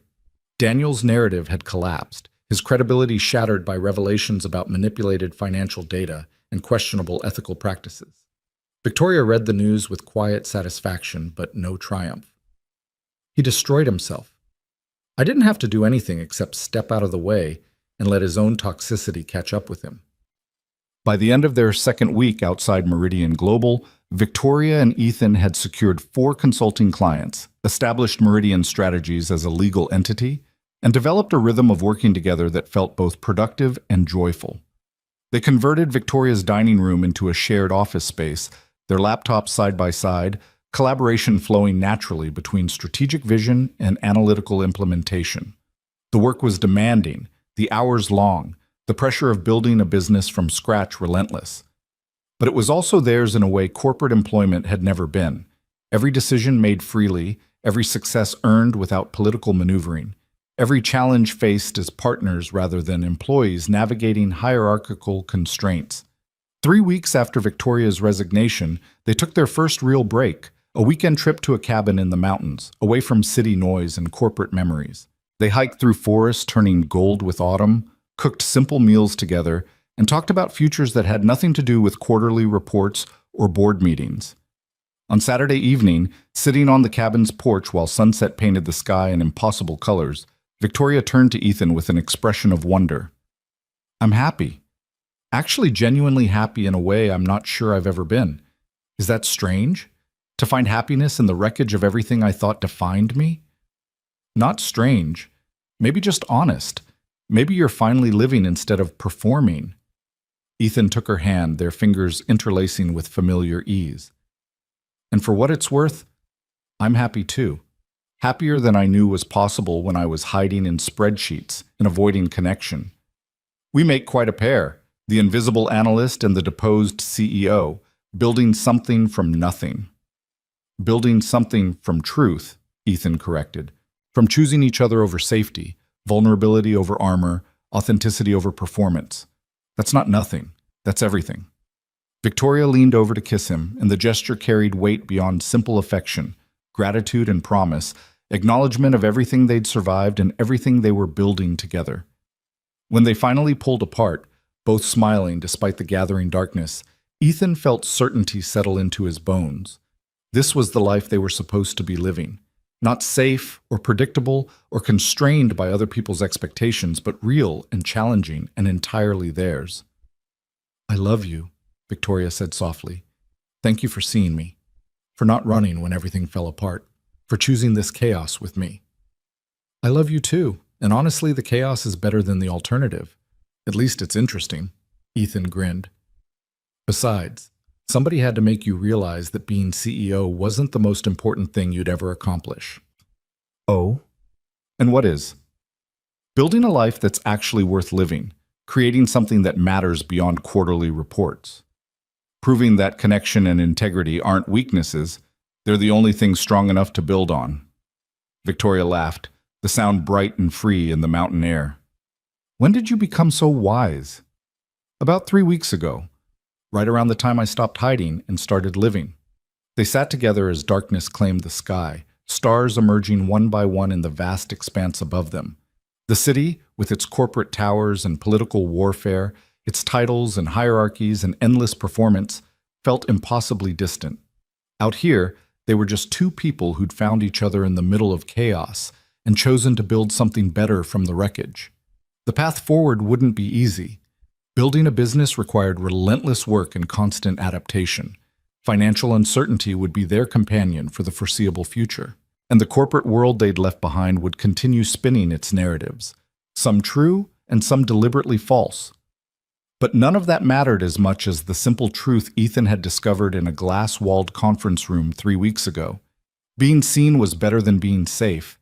Connection was stronger than armor, and choosing love over fear was the bravest thing anyone could do. Victoria rested her head on his shoulder, and Ethan wrapped his arm around her, holding tight to the woman who'd changed everything. They'd lost job titles and corporate prestige, security and predictability. But they'd gained something infinitely more valuable: each other and the freedom to build a future on their own terms. As the stars multiplied overhead and the mountain night wrapped around them in comfortable darkness, Ethan realized that this moment was the real victory. Not defeating Daniel Cross or reclaiming corporate positions, but sitting here with Victoria, peaceful and present, and finally, genuinely free. They'd started with a whisper in an empty office, two lonely people recognizing something true in each other. They'd fought through corporate warfare and forced resignations, through public scandal and devastating loss. And they'd emerged on the other side not broken, but transformed. Stronger individually and unshakable together. The future stretched ahead, uncertain and challenging and full of possibility. But whatever came next, they would face it the way they'd faced everything else. Together, honest, and brave enough to choose connection over every safer alternative. And really, Ethan thought, as Victoria's breathing evened into sleep against his shoulder, what more could anyone ask from life than that? The city would still be there when they returned, with all its complications and demands. Meridian Strategies would need their attention. Clients would require their expertise. Bills would demand payment. The practical realities of building a life outside corporate safety nets would assert themselves soon enough. But tonight, just for tonight, they could simply be. Two people who'd risked everything for something real, who'd survived the consequences, and who'd discovered that the wreckage of their old lives contained exactly the materials they needed to build something better. The stars kept their silent watch, the mountains stood eternal in the darkness, and Victoria and Ethan held each other close, proof that sometimes the most courageous thing you could do was choose love over fear, truth over performance, and the terrifying freedom of being fully seen over the hollow safety of remaining invisible. And that choice, that single, brave, impossible choice made in a moment of connection, had changed everything.